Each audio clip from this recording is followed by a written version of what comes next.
ತಮ್ಮೆಲ್ಲರಿಗೂ ವಿನಯ್ ಜಿಬಿ ಅವರ ನಿವಾಸಕ್ಕೆ ಪ್ರೀತಿಯ ಸ್ವಾಗತ. ಇದು ತಗೊಂಡಿದ್ ಮನೆ, ಇದು ಕಚ್ಚಿದ ಮನೆ ಅಲ್ಲ. ಮನೆ ಹೊರಗೆ ಕೂರ್ಸಿ ಯಾರನ್ನು ಮಾತಾಡಲ್ಲ. ಒಂದ್ ಒಳ್ಳೆ ಹಾಲ್ ಇದೆ.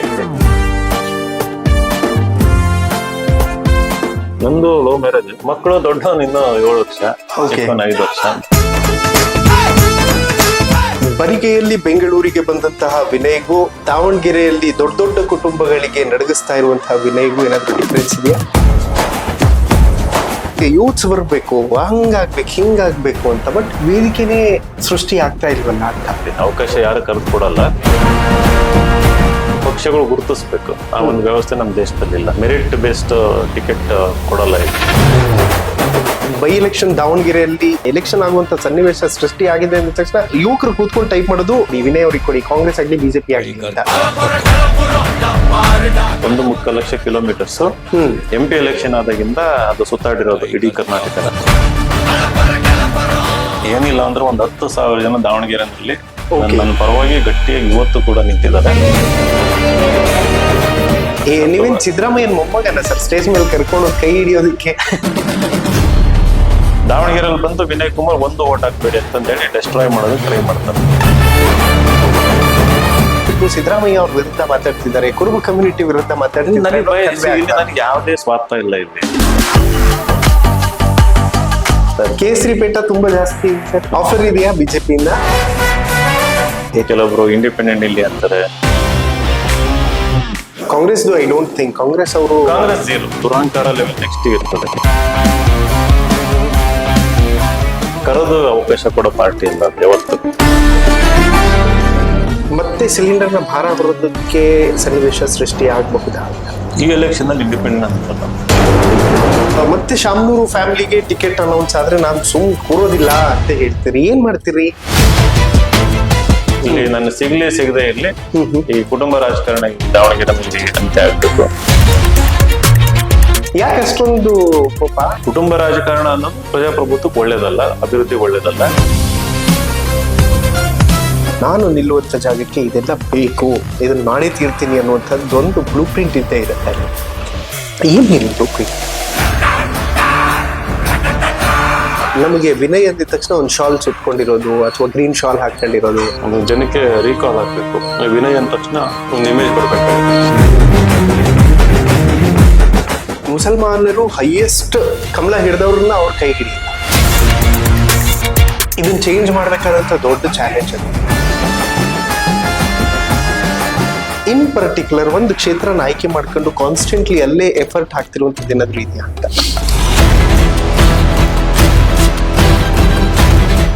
ಈ ಕಾರ್ಯಕ್ರಮದ ಪ್ರಾಯೋಜಕರು ವಿನಯ್ ಕುಮಾರ್ ತರೀಕೆರೆ, ಮಹಾಪ್ರಧಾನ ಕಾರ್ಯದರ್ಶಿ, ಬೆಂಗಳೂರು ಕೇಂದ್ರ ಲೋಕಸಭಾ ಕ್ಷೇತ್ರ, ಯುವ ಜನತಾ ದಳ. ಅಭಯಾನಲ್ಲಿ ಇವತ್ತಿನ ಗೋಲ್ಡ್ ಪ್ರೈಸ್ ಚೆಕ್ ಮಾಡಿದ್ಯಾ? ಇಲ್ಲ.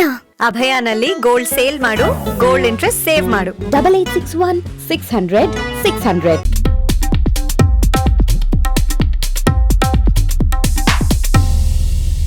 ವೀಕ್ಷಕರೇ ನಮಸ್ಕಾರ, ನೀವು ನೋಡ್ತಾ ಇದ್ದೀರಾ ಹೆಲೋ ಹಿಂದೂ.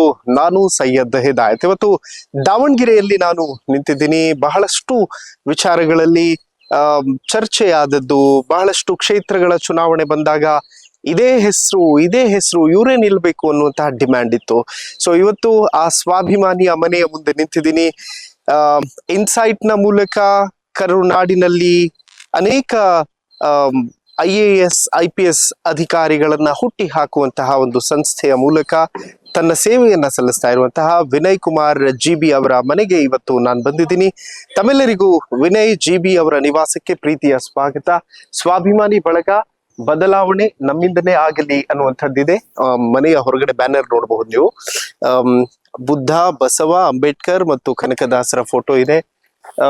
ಇದು ಅವರ ಮನೆ. ಹೊರಗಡೆ ಎಂಟರ್ ಆದ ತಕ್ಷಣ ನಮಗೆ ಪಾರ್ಕಿಂಗ್ ಲಾಟ್ ಕಾಣತ್ ಸಿಗುತ್ತೆ.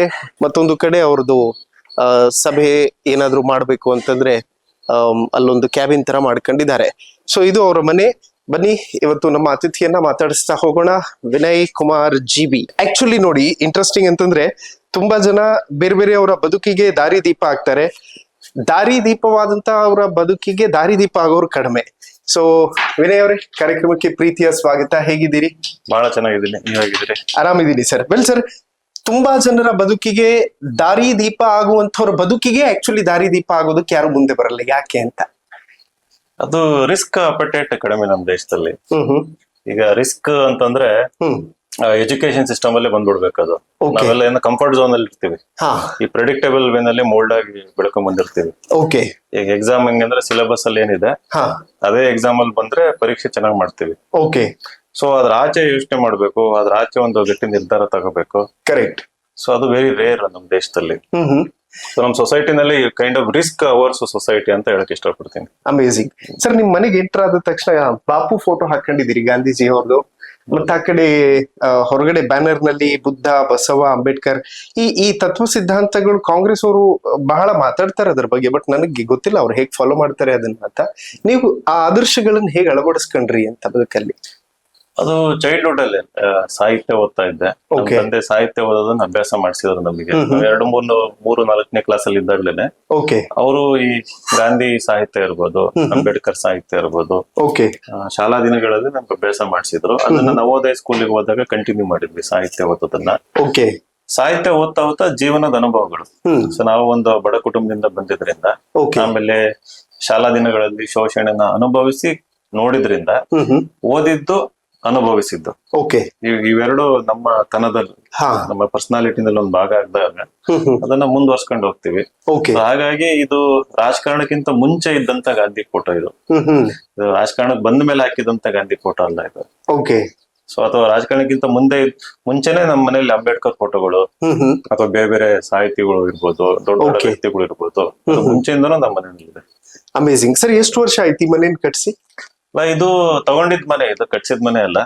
ಸೊ ದಾವಣಗೆರೆನಲ್ಲಿ ಇದು ಸುಮಾರು ಐ ಥಿಂಕ್ 8 years ಆಯ್ತು. 8 Okay. years. ಇದು ಬಿಫೋರ್ ಪಾಲಿಟಿಕ್ಸ್. ಇದು 8 Okay. years. ಇದು ಪಾಲಿಟಿಕ್ಸ್ ಬಂದ್ಮೇಲೆ ಬೇರೆ ಇನ್ನೇನು ಆಸ್ತಿ ಮಾಡಿಲ್ಲ ನಾನು, ಮನೆ ತಗೊಂಡಿಲ್ಲ. ಕಾರಣ? ಕಾರಣ ಅಂತಂದ್ರೆ ಸಾಕು, ಇದು ನಮ್ಮ ಮನೆ ಬರೋಷ್ಟು ಜನಗಳು. ಇನ್ನೊಂದೇನಂದ್ರೆ ಮನೆ ಒಳಗೆ ಕೂರ್ಸಿ ಮಾತಾಡ್ತೀನಿ ನಾನು. ಓಕೆ. ಮನೆ ಹೊರಗೆ ಕೂರ್ಸಿ ಯಾರನ್ನು ಮಾತಾಡಲ್ಲ. ಸೊ ಒಂದ್ ಒಳ್ಳೆ ಹಾಲ್ ಇದೆ ಇಲ್ಲಿ. ಓಕೆ. ಮತ್ತೆ ಯಾಕೆ ಮಾಡಿಲ್ಲ ಅಂದ್ರೆ ಅವಶ್ಯಕತೆ ಇಲ್ಲ. I am already contented. Correct. So ಇರೋದ್ರಲ್ಲೇನೆ ಹಾ. ನಡ್ಸ್ಕೊಂಡು ಹೋಗೋಣ ಅಂತ. ಓಕೆ.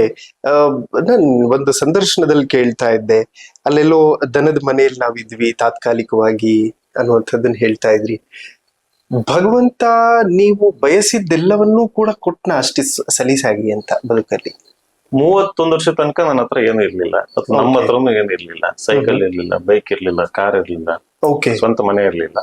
ಅಲ್ಲಿ ತನಕ ನಾನು ಕೂಡ ಸೈಕಲ್ ಹೊಡೆದೆ. IAS ಮಾಡ್ಬೇಕು, ಮಧ್ಯೆ PDO ಆಗಿದ್ದೆ. PDO ಆದಾಗ್ಲೂ ಕೂಡ 1.5-2 ವರ್ಷ ಕೆಲಸ ಮಾಡಿ ಬಿಟ್ಟೆ ನಾನು ಅದನ್ನ. ಸೊ ಅಲ್ಲೂ ಕೂಡ ಸಂಬಳ ಯಾವಾಗೋ ಬರ್ತಿತ್ತು, ಯಾವಾಗ ಹೋಗ್ತಿತ್ತು. 16,000 ಕೊಡೋರು. ಅಲ್ಲಿಂದ ಅಲ್ಲಿಗೆ ಆಗ್ತಾ ಇತ್ತು. ಅದನ್ನ Okay. ಕ್ವಿಟ್ ಮಾಡಿದ್ಮೇಲೆ ಎಲ್ಲ ಇನ್ಕಮ್ ಸ್ಟಾಪ್ ಆಯ್ತು. ಬಟ್ ಅಷ್ಟು ಗ್ಯಾಪ್ ಅಲ್ಲಿ ಏಜ್ 6 ಇಂದ ಹಿಡಿದು ಏಜ್ 31 ತನಕ ಓಕೆ. ಎಲ್ಲಾ ಪ್ರಯತ್ನಗಳು, ಎಲ್ಲಾ ನಾಲೆಜ್ ಏನೇನ್ ಗೇನ್ ಮಾಡಿದ್ವಿ ಅದನ್ನ ತಗೊಂಡೋಗಿ ಬೆಂಗಳೂರಿಗೆ ಇನ್ಸೈಟ್ಸ್ ಅಂತ ಓಪನ್ ಮಾಡಿ ಎಲ್ಲ ದಾರಿ ಎರೆದೆ ನಾನು. ಓಕೆ. 40 ಮಕ್ಕಳಿಗೆ ಕೋಚಿಂಗ್ ಕೊಟ್ಟು, ಟ್ರೈನಿಂಗ್ ಕೊಟ್ಟು, ದುಡ್ಡು ಬೆನ್ನತ್ಲಿಲ್ಲ ಓಕೆ. ಅಥವಾ ಹೆಸರು ಮಾಡ್ಬೇಕಂತ ಹಿಂದೆ ಹೋಗ್ಲಿಲ್ಲ. ಬಹಳ ಒಳ್ಳೆ ರಿಸಲ್ಟ್ ಬಂತು. ಆ 40ರಲ್ಲಿ 5 ಜನ ರ್ಯಾಂಕ್ ತಗೊಂಡ್ರು ಆಲ್ ಇಂಡಿಯಾ. ಅದನ್ನ ವೆಬ್ಸೈಟ್ ಅಲ್ಲಿ ಹಾಕೊಂಡೆ. ಓಕೆ. ಸೊ ಅವಾಗ ಅದನ್ನ ನೋಡಿ ನೆಕ್ಸ್ಟ್ ಇಯರ್ ಇನ್ನೂ ಹೆಚ್ಚಿನ ಜನ ಬಂದ್ರು. ಸೊ ಅಲ್ಲಿಂದ ನನ್ನ ಲೈಫ್ ಇನ್ಕಮ್ ವೈಸ್, ಆರ್ಥಿಕವಾಗಿ ಸಬಲೀಕರಣ ಏನಂತೀವಿ, ಚೆನ್ನಾಗಾಯ್ತು. ಅವಾಗಿಂದ ಚೆನ್ನಾಗಾಯ್ತು. ಓಕೆ. ಸೊ ಆ ಪ್ರಾಸೆಸ್ ಅಲ್ಲಿ ಮನೆಗಳು ತಗೊಂಡ್ವಿ. ನನ್ನ ತಂದೆ ತಾಯಿಗೂ ಒಂದು ಮನೆ ಮಾಡ್ಕೊಟ್ಟೆ. ಓಕೆ. ಚೆನ್ನಾಗಿದೆ, ಲೈಫ್ ಚೆನ್ನಾಗಿದೆ. ಬರಿಗೆಯಲ್ಲಿ ಬೆಂಗಳೂರಿಗೆ ಬಂದಂತಹ ವಿನಯ್ಗೂ ದಾವಣಗೆರೆಯಲ್ಲಿ ದೊಡ್ಡ ದೊಡ್ಡ ಕುಟುಂಬಗಳಿಗೆ ನಡಗಿಸ್ತಾ ಇರುವಂತಹ ವಿನಯ್ಗೂ ಏನಾದ್ರು ಡಿಫ್ರೆನ್ಸ್ ಇದೆಯಾ? ಇಲ್ಲ, ಅದು ಅದೇ ನಿಮ್ಮ ಅನಿಸಿಕೆ, ಹೊರಗಿನವ್ರ ಅನಿಸಿಕೆ ಇರ್ಬೋದು, ಇನ್ನೊಬ್ರು ನಡಗಿಸ್ತಿದೀವಿ ಅಂತ. ಸೊ ಬಾಬಾ ಸಾಹೇಬ್ ಅಂಬೇಡ್ಕರ್ ಕೊಟ್ಟಂತ ಸಂವಿಧಾನದಲ್ಲಿ ಎಲ್ಲರಿಗೂ ಸಮಾನವಾದ ಅವಕಾಶ ಇದೆ, ಸ್ಥಾನಮಾನಗಳಿಗೆ ಅವಕಾಶ ಕಲ್ಪಿಸಿಕೊಟ್ಟಿದ್ದಾರೆ, ಸ್ವಾತಂತ್ರ್ಯ ಕೊಟ್ಟಿದ್ದಾರೆ. ಸೊ ದಾವಣಗೆರೆನಲ್ಲಿ ಬಂದಾಗ ಆ ಸ್ವಾತಂತ್ರ್ಯ, ಆ ಒಂದು ಸಮಾನತೆ, ಒಂದು ಏನು ಸಿದ್ಧಾಂತ ಇದೆಯಲ್ಲ, ಅದನ್ನ ಬಲವಾಗಿ ನಂಬಿ ನನ್ನದೇ ಆದಂತ ಪ್ರಯತ್ನ ಮಾಡ್ತಾ ಇದ್ದೀನಿ. ಅದರಿಂದ ಯಾರು ಎದುರ್ಬೇಕಾಗಿಲ್ಲ. ಅದರಿಂದ ಸಂತೋಷ ಪಡ್ಬೇಕು, ಯಾಕಂದ್ರೆ ಒಂದು ಕಾಂಪಿಟೇಷನ್ ಇದೆ ಅಂತಂದು. ಸೊ ಈಗ ಕಾಂಪಿಟೇಟರ್ ಇಲ್ಲದೆ ಇದ್ದಾಗ ಏನಾಗುತ್ತೆ, ಮೊನೋಪೊಲಿ ಆಗ್ತದೆ. ಮೊನೋಪೊಲಿ ಇದ್ದಾಗ ಏನಾಗುತ್ತೆ, ಸ್ವಾರ್ಥ ಜಾಸ್ತಿ ಆಗುತ್ತೆ. ಸ್ವಾರ್ಥ ಜಾಸ್ತಿ ಆದಾಗ ಏನಾಗ್ತದೆ, ಇನ್ನೊಬ್ಬರಿಗೆ ಕೆಲಸ ಮಾಡುವಂತ ಆಸಕ್ತಿ ಕಳೆದೋಗ್ತದೆ. ಆಮೇಲೆ ಆ ಒಂದು ದುರಾಂಕಾರ ಜಾಸ್ತಿ ಆಗ್ತದೆ, ಇನ್ನೊಬ್ಬರಿಗೆ ಸ್ಪಂದಿಸೋ ಶಕ್ತಿನೂ ಕಳ್ಕೊಂಡ್ಬಿಡ್ತಾರೆ. ಸೊ ಇದನ್ನೆಲ್ಲ ಅಬ್ಸರ್ವ್ ಮಾಡಿದ್ಮೇಲೆ ಸೊ ನಾನಿಲ್ಲ, ಈಗ ನಾನು ಕಾಂಪಿಟೇಟಿವ್ ಫೀಲ್ಡ್ ಇಂದ ಬಂದಿರೋದು. ಓಕೆ ಆಮೇಲೆ ನನ್ನ ಮಕ್ಕಳಿಗೆ ನಾನು ಯಾವಾಗಲೂ ಏನ್ ಗೈಡ್ ಮಾಡ್ತೀನಿ ಅಂತಂದ್ರೆ, ನನ್ನ ಮಕ್ಕಳು ಅಂದ್ರೆ ಲೈಕ್ ಸ್ಟೂಡೆಂಟ್ಸ್ ಗೆ, don't look at the competitors. Okay ನೀವು ಯಾವ್ದಾದ್ರು ಕಾಂಪಿಟೇಷನ್ ಹೋಗಿ ಕಾಂಪಿಟೇಟರ್ ನ ನೋಡೋದಕ್ಕೆ ಹೋಗ್ಬೇಡಿ. ಓಕೆ ನಮಗ್ ನಾವೇ ಕಾಂಪಿಟೇಟರ್. ಹೌದು. ಇವತ್ ನಾನ್ ಇರೋದಕ್ಕಿಂತ ಒಂದ್ ವಾರ ಆದ್ಮೇಲೆ, ಒಂದ್ ತಿಂಗಳಾದ್ಮೇಲೆ ನನ್ನಲ್ಲಿ ಏನ್ ಬದಲಾವಣೆ ತರಬೇಕು, ಓಕೆ ಯಾವ ರೀತಿ ನಾನು ಬೆಳಿಬೇಕು. ಸೊ ಈ ಒಂದು ಪ್ರಿನ್ಸಿಪಲ್ ಇಟ್ಕೊಂಡು ಇಲ್ಲಿ ಬಂದಿರೋದು. Okay so I am not looking into any one. So Okay. ಅವ್ರು ತಪ್ಪು ಮಾಡಿದ್ರೆ ಜನಗಳಿಗೆ ಅವ್ರು ತಪ್ಪು ಮಾಡ್ತಿದಾರೆ ಅಂತಂದು ಹೇಳ್ತೀನಿ. ಈ ತರ ಸಂದರ್ಶನದ ಮೂಲಕ ಇರ್ಬೋದು, ಪ್ರೆಸ್ ಕಾನ್ಫರೆನ್ಸ್ ಮೂಲಕ ಜನರಿಗೆ ಅರಿವು ಮೂಡಿಸ್ಬೇಕು. ಕರೆಕ್ಟ್. ಸೊ ಆ ಕೆಲಸ ಮಾಡ್ತಾ ಇದ್ದೀನಿ. ಓಕೆ, ಇವತ್ತು ಜನರಿಗೆ ನಿಮ್ಮ ಮನೆ ತೋರಿಸಿ, ಯಾಕೆಂತಂದ್ರೆ ತುಂಬಾ ಜನ ಕಾಮೆಂಟ್ ಹಾಕೋರು ಹುಡುಗರು ಪಾಪ, ವಿನಯ್ ಅವ್ರ ಮನೆ ತೋರಿಸಿ, ವಿನಯ್ ಅವ್ರ ಮನೆ ತೋರಿಸಿ, ನೀವು ದೊಡ್ಡ ದೊಡ್ಡ ರಾಜಕಾರಣಿಗಳನ್ನಷ್ಟೇ ಮಾತಾಡ್ತೀರಿ ಅಂತ. ಸೊ ಮನೆಯ ಒಳಗಡೆ ಬಂದ ತಕ್ಷಣ ವಿಘ್ನ ನಿವಾರಕನ ದರ್ಶನ, ಅದಾದ ನಂತರ ಇಲ್ಲೊಂದು ಫೋಟೋ ಇದೆ, ಇದು ವಿಜಯ ರತ್ನ.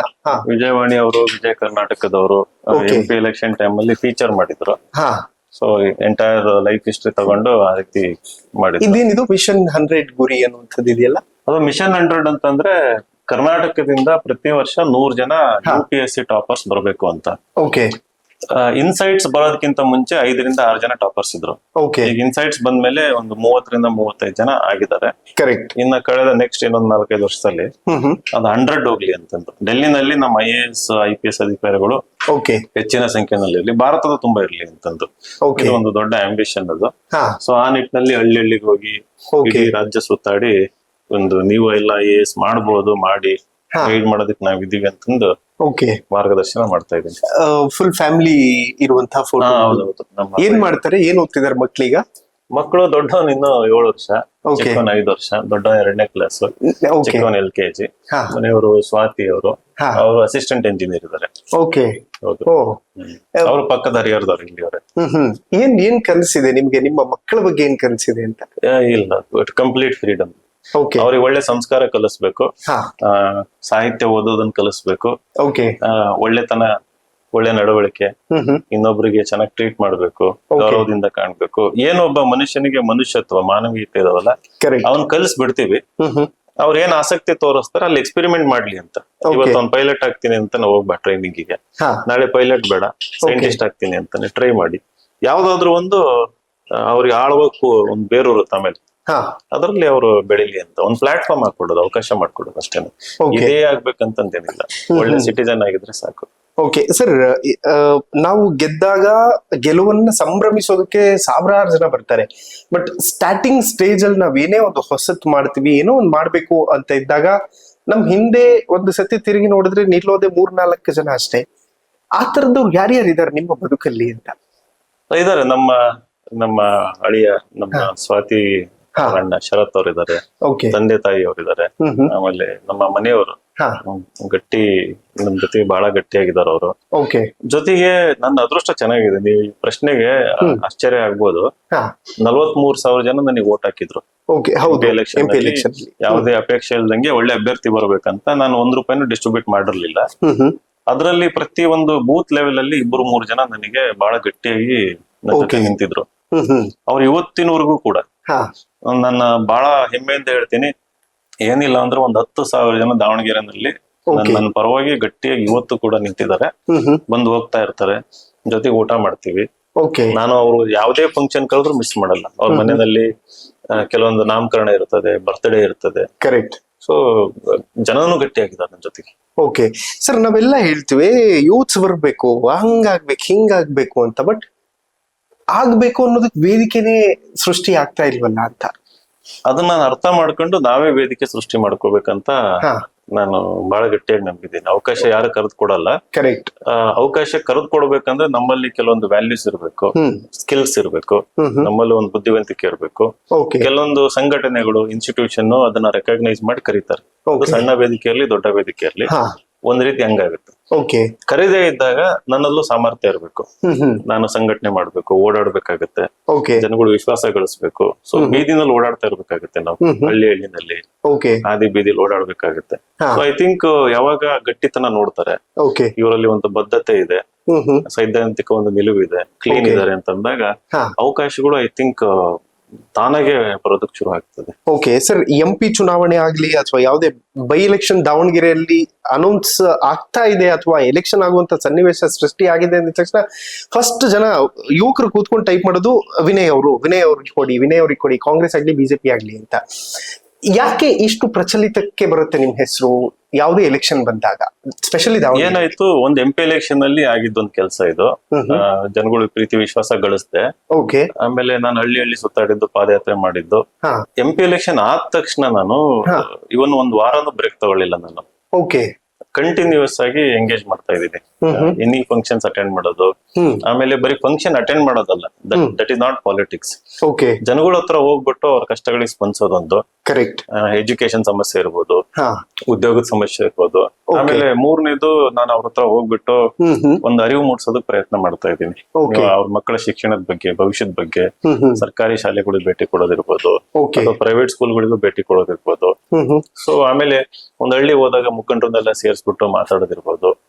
ಸೊ ಆಮೇಲೆ ಇದೆಲ್ಲ ರಿಫ್ಲೆಕ್ಟ್ ಆಗ್ತಾ ಇದೆ ಇಲ್ಲಿ ಸೋಷಿಯಲ್ ಮೀಡಿಯಾದಲ್ಲಿ, ಅದನ್ನ ಅಬ್ಸರ್ವ್ ಮಾಡ್ತಾ ಇದ್ದಾರೆ.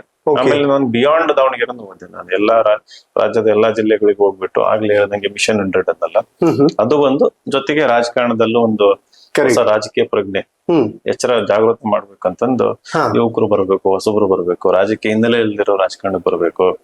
ನೀವು ಸಪೋರ್ಟ್ ಇಲ್ಲ ಅಂದ್ರೆ ಹೋರಾಟ ಮಾಡ್ಬೇಕು. ನೀವು ಬೀದಿಗಿಳಿದು ಹೋರಾಟ ಮಾಡಿದಾಗ, ಕನ್ಸಿಸ್ಟೆನ್ಸಿ ಇದ್ದಾಗ ನಿಮ್ಗೆ ಜನ ಬೆಂಬಲ ಸಿಗುತ್ತೆ. ಇವು ಎಲ್ಲದರಲ್ಲೂ ನನ್ನಲ್ಲಿ ಕನ್ಸಿಸ್ಟೆನ್ಸಿ ನೋಡಿದ್ದಾರೆ. ನಾನು ನನ್ನ ಮಾತಲ್ಲಿ ಇರ್ಬೋದು, ನಡೆ ನುಡಿನಲ್ಲಿ ಇರ್ಬೋದು, ಕನ್ಸಿಸ್ಟೆನ್ಸಿ ಇದೆ. ಇವತ್ತೊಂದ್ ಹೇಳೋದು, ನಾಳೆ ಒಂದ್ ಹೇಳೋದು, ಏನೋ ಸುಳ್ಳು ಭರವಸೆ ಕೊಡೋದು. ಕರೆಕ್ಟ್. ಸೊ ನಾನು ಕೂಡ ಆ ರೀತಿ ಮಾಡೋದಕ್ಕೆ ಇಷ್ಟ ಇಲ್ಲ. ಒಳಗೊಂದು ಹೊರಗೊಂದು ಡಬಲ್ ಗೇಮ್ ಇವೆಲ್ಲ ಏನಿಲ್ಲ. ಸೊ ಇದನ್ನೆಲ್ಲ ನೋಡಿ ಐ ಥಿಂಕ್ ಈ ರೀತಿ ಬೈ ಎಲೆಕ್ಷನ್ ಬಂದಾಗ ಇವ್ರಿಗೆ ಕೊಟ್ರೆ ಚೆನ್ನಾಗಿದೆ ಅಂತಂದು ಬಹಳ ಸಹಜವಾಗಿ ಜನಗಳ ಮನಸ್ಸಲ್ಲಿ ಬರ್ತಾ ಇದೆ. ಅದು ಪಕ್ಷಗಳು ಗುರುತಿಸ್ಬೇಕು. ಆ ಒಂದು ವ್ಯವಸ್ಥೆ ನಮ್ ದೇಶದಲ್ಲಿ ಇಲ್ಲ. ಮೆರಿಟ್ ಬೇಸ್ಡ್ ಟಿಕೆಟ್ ಕೊಡಲ್ಲ ಇಲ್ಲಿ. ಅದು ಇನ್ನೊಂದು ಪ್ರಶ್ನೆ. ಯಾವ ತರದ ಬೇಸ್ ಇರೋದೇನಂದ್ರೆ ಯಾರೆಷ್ಟು ಬಕೆಟ್ ಹಿಡಿತಾರೆ, ಯಾರೆಷ್ಟು ಶ್ರೀಮಂತರಿದ್ದಾರೆ, ಯಾರ ಮಕ್ಕಳು, ಈ ರೀತಿ ಒಂದು ವ್ಯವಸ್ಥೆ ಇದೆ. ಬಟ್ ಐ ಥಿಂಕ್ ಬಿಜೆಪಿನಲ್ಲಿ ಪರವಾಗಿಲ್ಲ, ಸ್ವಲ್ಪ ಅಲ್ಲಿ ಮೆರಿಟ್ ಗೆ ಅವಕಾಶ ಕೊಡ್ತಾರೆ. ಟ್ಯಾಲೆಂಟೆಡ್ ನಾನು ನೋಡಿದ್ದೀನಿ ಪಾರ್ಟಿ ಸರ್. ಹಾಗಾಗಿ ಆ ಒಂದು ವ್ಯವಸ್ಥೆ ಇದೆ. ಬಟ್ ಕಾಂಗ್ರೆಸ್ ಅಲ್ಲಿ ಆ ವ್ಯವಸ್ಥೆ ಝೀರೋ. ಅದು ಅಲ್ಲಿ purely it is based on lobbying. ಎಷ್ಟು ನೆಟ್ವರ್ಕ್ ಚೆನ್ನಾಗಿದೆ ನಿಮ್ದು, ಯಾರಿಗೆಷ್ಟು ಹತ್ರ ಇದೀರಿ, ಯಾರಿಗೆಷ್ಟು ಫೇತ್ಫುಲ್ ಆಗಿದ್ದೀರಿ. ಇಲ್ಲಿ ಫೇತ್ಫುಲ್ ಅಂತಂದ್ರೆ ಒಂದು ಐಡಿಯಾಲಜಿಗೆ ನಾನು ಫೇತ್ಫುಲ್, ನಮ್ ಪಕ್ಷದೊಳಗಿದ್ದ ನಾವು ಫೇತ್ಫುಲ್ ಇರ್ತೀವಿ. ಬಟ್ ಇಲ್ಲಿ ಇಂಡಿವಿಜುವಲ್ ಫೇತ್ಫುಲ್ ಇರೋಂಥದ್ದು, ಅವ್ರಿಗೆ ಎಷ್ಟು ಹತ್ರ ಇದ್ದೀರಿ. ಸೊ ಇವೆಲ್ಲ ಫ್ಯಾಕ್ಟರ್ಸ್ ಇದ್ದಾಗ ಏನಾಗುತ್ತೆ, ಹೆವಿಲಿ ಟ್ಯಾಲೆಂಟೆಡ್ ಇದ್ದು, ಸಾಮರ್ಥ್ಯ ಇದ್ದು, ಎಲ್ಲಾ ಇದ್ರು ಕೂಡ ಈ ಪಕ್ಷದ ವ್ಯವಸ್ಥೆ ಒಳಗೆ ನಮ್ ಪ್ರಜಾಪ್ರಭುತ್ವ ನಡೆಯೋದು ನಮ್ಮ ದೇಶದಲ್ಲಿ. ಅದ್ರ ಆಚೆ ಮಾಡ್ಬೇಕಂತಂದ್ರೆ ಹ್ಯೂಜ್ ರಿಸೋರ್ಸಸ್ ಬೇಕು, ಆಗಲ್ಲ. ಪಕ್ಷನ ಕಂಟ್ರೋಲ್ ಮಾಡ್ತಾ ಇದಾರೆ ಎಲ್ಲ ಕುಟುಂಬಗಳು ಇರ್ಬೋದು, ಕೆಲವು ವ್ಯಕ್ತಿಗಳು ಅವ್ರಿಗೆ ಬೇಕಾದ, ಯಾಕಂದ್ರೆ ಅವ್ರು ಒಂದು ಆಂಬಿಷನ್ ಇರುತ್ತೆ ಮೇಲೆ ಹೋಗ್ಬೇಕಂತ. ಸೊ ಹಾಗಾಗಿ ಅವ್ರಿಗೆ ಬೇಕಾದಂತವ್ರು, ಅವನಿಗೆ ಸಾಮರ್ಥ್ಯ ಇಲ್ದೇ ಇರ್ಲಿ, ಅವನಿಗೆ ಟ್ಯಾಲೆಂಟ್ ಇರ್ಲಿ ಇಲ್ದೇ ಇರ್ಲಿ, ಸೊ ಇವ್ರಿಗೆ ಫೇತ್ಫುಲ್ ಆಗಿ ಇದ್ಕೊಂಡು ಆತ ಕೆಲಸ ಮಾಡ್ತಾನೆ ಅನ್ನೋದು ಮಾತ್ರ ನೋಡ್ತಾರೆ. ಕ್ಷೇತ್ರನೂ ನೋಡಲ್ಲ, ಕ್ಷೇತ್ರ ಜನಗಳನ್ನೂ ನೋಡಲ್ಲ, ಅಭಿವೃದ್ಧಿನೂ ನೋಡಲ್ಲ.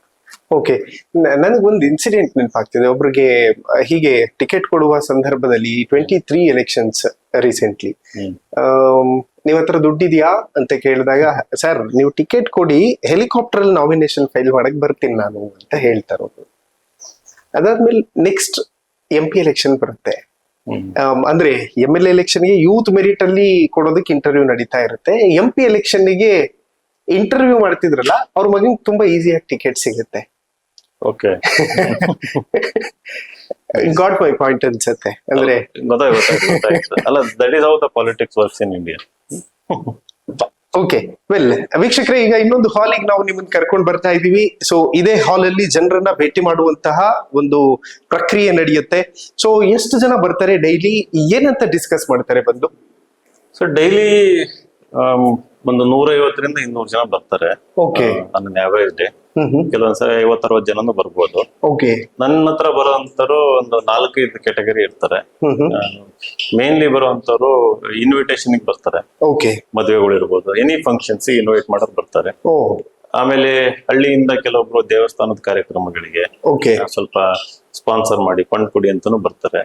ಆಮೇಲೆ ಎಜುಕೇಶನ್ ಗೆ ಹೆಲ್ಪ್ ಕೇಳೋದಕ್ಕೆ ತುಂಬಾ ಜನ ಬರ್ತಾರೆ. ಓಕೆ. ಮೆಜಾರಿಟಿ ಬರೋದೇ ಎಜುಕೇಶನ್ ಗೆ. ಓಕೆ. ನನ್ನ ಹತ್ರ ಇಲ್ಲಿ ದಾವಣಗೆರೆನಲ್ಲಿ ನಮ್ಮ ಮನೆಯಲ್ಲಿ ಇವತ್ತು ಇಡೀ ನನಗೆ ಅನ್ಸ ಪ್ರಕಾರ ಕ್ಷೇತ್ರದಲ್ಲಿ ಪ್ರಚಾರ ಆಗಿರೋದು ಅದು. ಶಿಕ್ಷಣಕ್ಕೆ ಬಹಳ ಮಹತ್ವ ಕೊಡ್ತಾರೆ, ಶಿಕ್ಷಣಕ್ಕೆ ಸಹಾಯ ಮಾಡ್ತಾರೆ ಅಂತ. ಸೊ ಆ ಒಂದು ಸಹಾಯಕ್ಕೋಸ್ಕರ ಬರ್ತಾರೆ. ಫೀಸ್ ಕಟ್ಟಕ್ ಆಗಿರಲ್ಲ, ಕರೆಕ್ಟ್. ಕೆಲವೊಬ್ಬರಿಗೆ ಅಡ್ಮಿಷನ್ ಸಿಕ್ಕಿರೋದಿಲ್ಲ, ಒಂದ್ ಮಾತು ಹೇಳಿ ಅಂತ ಬರ್ತಾರೆ. ಓಕೆ. ಆಮೇಲೆ 4ನೇ ಕ್ಯಾಟಗರಿ ನಮ್ ಸ್ಟೂಡೆಂಟ್ಸ್ ಗಳು ಬರ್ತಾರೆ. ಯಾರು IAS KS ಆಕಾಂಕ್ಷಿಗಳು ಇರ್ತಾರೆ, ಅವರು ಬಂದ್ ಭೇಟಿ ಮಾಡ್ತಾರೆ. ಆಮೇಲೆ ಯೂತ್ಗಳು ಈ ಕ್ರಿಕೆಟ್ ಆಡ್ಸೋರು, ಟೂರ್ನಮೆಂಟ್ ಮಾಡೋಂಥವ್ರು ಅವರು ಬರ್ತಾರೆ. ಆಮೇಲೆ ಕೆಲವರು ಹಿತೈಷಿಗಳು ಅವಾಗಲೂ ಬಂದು ಹೋಗ್ತಾರೆ. ಅವ್ರು ಏನು ಅಪೇಕ್ಷೆ ಇರಲ್ಲ, ಬಂದು ಕೂತು ಮಾತಾಡ್ಸಿ ಅಡ್ವೈಸು ಮಾಡಿ ಹೋಗ್ತಾರೆ. ನಿಮ್ಮ ನಡೆ ಹಿಂಗಿರ್ಬೇಕು, ನೀವು ಮೊನ್ನೆ ಆತರ ಮಾಡಿದ್ದು ತಪ್ಪು, ನಿಮ್ ಸ್ಟೇಟ್ಮೆಂಟ್ ಚೆನ್ನಾಗಿತ್ತು. ಹೊಗಳೋರೇ ಅಷ್ಟೇ ಬರಲ್ಲ, ಕೆಲವೊಬ್ರು ನಮ್ಗೆ ಎಚ್ಚರಿಸುವಂತವ್ರು ಬರ್ತಾರೆ. ನಾನು ಅವ್ರನ್ನು ಕೂರಿಸಿ ಕಾಫಿ ಕುಡಿಸಿ ಅವರೆಲ್ಲ ಮಾತುಗಳನ್ನು ಕೇಳಿಸ್ಕೊಂತೀನಿ. ಸೊ ಒಂದು ಫೀಡ್ಬ್ಯಾಕ್ ಈಸ್ ವೆರಿ ಎಸೆನ್ಷಿಯಲ್. ನಾವ್ ಇಂಪ್ರೂವ್ ಆಗ್ಬೇಕಂತಂದ್ರೆ ಫೀಡ್ಬ್ಯಾಕ್ ಇಲ್ದೆ ಆಗಲ್ಲ. ಸೊ ನಾನು ಹೊಗಳೋರಿಗಿಂತ ಜಾಸ್ತಿ ಸ್ವಲ್ಪ ಈ ಫೀಡ್ಬ್ಯಾಕ್ ಯಾರು ಕೊಡ್ತಾರೆ, ಜೆನ್ಯೂನ್ ಫೀಡ್ಬ್ಯಾಕ್, ಅವ್ರನ್ನ ಇನ್ನೂ ಅರ್ಧ ಗಂಟೆ ಜಾಸ್ತಿ ಕೂರಿಸ್ಕೊಂಡು ನಾನು ಮಾತಾಡಿಸ್ತೀನಿ ಅಂತ. ಅಮೇಸಿಂಗ್. ನನಗೆ ಮೊನ್ನೆ ಡೆಲ್ಲಿಯಲ್ಲಿ ಒಬ್ರು ರಾಜಕಾರಣಿ, ಸೀನಿಯರ್ ರಾಜಕಾರಣಿ ಹೇಳ್ತಾ ಇದ್ರು, ವಿನಯ್ ತುಂಬಾ ಹರಿ ಮಾಡ್ತಾರೆ, ಎಲ್ಲವೂ ಸಡನ್ಲಿ ಬದಲಾಗ್ಬಿಡ್ಬೇಕು ಅನ್ನೋ ತರ ಫೈಟ್ ಮಾಡ್ತಿರ್ತಾರೆ. ಆತರ ವರ್ಕ್ ಆಗಲ್ಲ ರಾಜಕೀಯದಲ್ಲಿ, ತಾಳ್ಮೆ ಬೇಕು ಅಂತ ಹೇಳ್ತಿರ್ತಾರೆ. ಇನ್ಫ್ಯಾಕ್ಟ್ ನೀವು ಗ್ರೌಂಡ್ ಅಲ್ಲಿ ವರ್ಕ್ ಮಾಡುವಾಗ ವೇವ್ ನೋಡಿರ್ತೀರಿ, ನಿಮಗ್ ಗೊತ್ತಿರುತ್ತೆ, ಹೌದು ಈ ಟೈಮಲ್ಲಿ ಪ್ಲಸ್ ಪಾಯಿಂಟ್ ಆಗುತ್ತೆ, ಈಸಿ ಆಗಿದೆ ವೇವ್ ಅನ್ನುವಂಥದ್ದು ನೋಡ್ಕೊಂಡು ಅದರ ರೀತಿಯಲ್ಲಿ ಪ್ರತಿಕ್ರಿಯೆಗಳು ಇರುತ್ತೆ.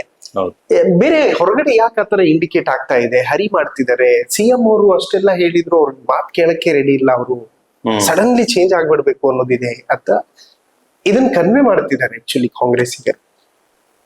ಅದು ಓಲ್ಡ್ ಪಾಲಿಟಿಕ್ಸ್ ಅಂತ, ಓಲ್ಡ್ ಸ್ಟೈಲ್ ಪಾಲಿಟಿಕ್ಸ್ ಅದು. ಮುಂಚೆ ಒಂದ್ ಕಾಲ ಇತ್ತು, ಈಗ ಅವ್ರ ಆಶ್ವಾಸನೆ ಕೊಡ್ತಾರೆ, ಯಾರೋ CM ಅಥವಾ ದೊಡ್ಡ ಯಾರೋ ಒಬ್ರು ಹುದ್ದೆದಾರರು, ದೊಡ್ಡ ಲೀಡರ್, ನೀನು ತಾಳ್ಮೆಯಿಂದ ವೇಟ್ ಮಾಡು, ನಿನಗೆ ನಾನು ಮುಂದಿನ ದಿನ ಅವಕಾಶ ಕೊಡ್ತೀನಿ ಅಂತಂದ್ಬಿಟ್ಟು. ಸೊ ಈ ಲೀಡರ್ ಮೇಲೆ ಭಕ್ತಿ ಇರೋರು, ಲೀಡರ್ನ ನಂಬ್ಕೊಂಡಿರೋರು ಏನ್ ಮಾಡ್ತಾರೆ, ಕಾಯ್ತಾರೆ. ಫಸ್ಟ್ 2 to 3 years ಕಾಯ್ತಾರೆ, 5 years ಕಾಯ್ತಾರೆ. ಗೊತ್ತಾಗಲ್ಲ, 10 years ಆಗುತ್ತೆ, 20 years, 30 years. ನಾನು ಬಹಳ ಜನ ನೋಡಿದೀನಿ ಈ ರೀತಿ 25-30 ವರ್ಷ ಜೀವನನೇ ಸವಿಸಿದಾರೆ ಆ ಲೀಡರಿಗೋಸ್ಕರ. ಈ ಲೀಡರಿಗೆ ಗೊತ್ತು, ಭರವಸೆಗಳನ್ನ ರಿನ್ಯೂ ಮಾಡ್ತಾ ಇದ್ರೆ ಇವ್ರು ನನ್ನಿಂದನೇ ಓಡಾಡ್ಕೊಂಡಿರ್ತಾರೆ. ಮೀನ್ ವೈಲ್ ಏನ್ ಮಾಡ್ತಾರೆ, ಬಹಳ ಸಣ್ಣ ಪುಟ್ಟ ಸ್ಥಾನಮಾನಗಳು, ಸಣ್ಣ ಪುಟ್ಟದಾದಂತ ಒಂದು ಬೆನಿಫಿಟ್ಗಳು, ಕಾಂಟ್ರಾಕ್ಟ್ಗಳನ್ನ ಕೊಟ್ಟು ಅವ್ರನ್ನ ಅವರಲ್ಲಿ ಒಂದು ಹೋಪ್ ಅಲೈವ್ ಇಟ್ಟಿರ್ತಾರೆ. ಹಿಂಗೆ ಅಂತ ಈ ವ್ಯವಸ್ಥೆ ಅರ್ಥ ಮಾಡ್ಕೊಂಡ್ಮೇಲೆ I didn't want to become a victim. So ನಾನು ಆ ರೀತಿ, ಇವಾಗ 2 ಕ್ಯಾಟಗರಿ ಇರ್ತಾರೆ ರಾಜಕಾರಣಕ್ಕೆ ಬರುವಂತ. ಕೆಲವರು ಗ್ರಾಸ್ ರೂಟ್ ಲೆವೆಲ್ ಇಂದ, ಪಂಚಾಯತಿ ಲೆವೆಲ್ ಇಂದ ಪೊಲಿಟಿಕ್ಸ್ ಅಲ್ಲಿ ಇದ್ಕೊಂಡು ಹೋರಾಟ ಮಾಡಿ, ಪ್ರೊಟೆಸ್ಟ್ ಮಾಡಿ, ಸ್ಪರ್ಧೆ ಮಾಡ್ಕೊಂಡು ಬಂದಿರ್ತಾರೆ. ಇನ್ನೊಂದು ಕ್ಯಾಟಗರಿ ರಾಜಕಾರಣದಲ್ಲಿ ಇರಲ್ಲ, ಅವರು ಗ್ರಾಸ್ ರೂಟ್ ಲೆವೆಲ್ ಇಂದನೇ ಬಂದು ಬೇರೆ ಯಾವುದೋ ಒಂದು ಕ್ಷೇತ್ರದಲ್ಲಿ ಸಾಧನೆ ಮಾಡಿರ್ತಾರೆ. ಸಾಮಾಜಿಕ ಕ್ಷೇತ್ರ ಇರ್ಬೋದು, ಹೆಲ್ತ್, ಎಜುಕೇಶನ್ ಏನಾದ್ರೂ ಇರ್ಬೋದು. ಅವ್ರಿಗೆ ಒಂದು ಪಾಯಿಂಟ್ ಆಫ್ ಟೈಮ್ ಅಲ್ಲಿ ಅನ್ಸುತ್ತೆ, ನಾನು ದೊಡ್ಡ ಪ್ಲಾಟ್ಫಾರ್ಮ್ ಬೇಕು ನನಗೆ, ದೊಡ್ಡ ಇಂಪ್ಯಾಕ್ಟ್ ಮಾಡೋದಕ್ಕೆ, ಒಳ್ಳೆ ಕೆಲಸ ಮಾಡೋದಕ್ಕೆ ರಾಜಕಾರಣ is a very big platform ಅಂತಂದು. ಸೊ ಅವರಿಗೆ ಅವಕಾಶ ಕೇಳ್ಕೊಂಡ್ ಬರ್ತಾರೆ.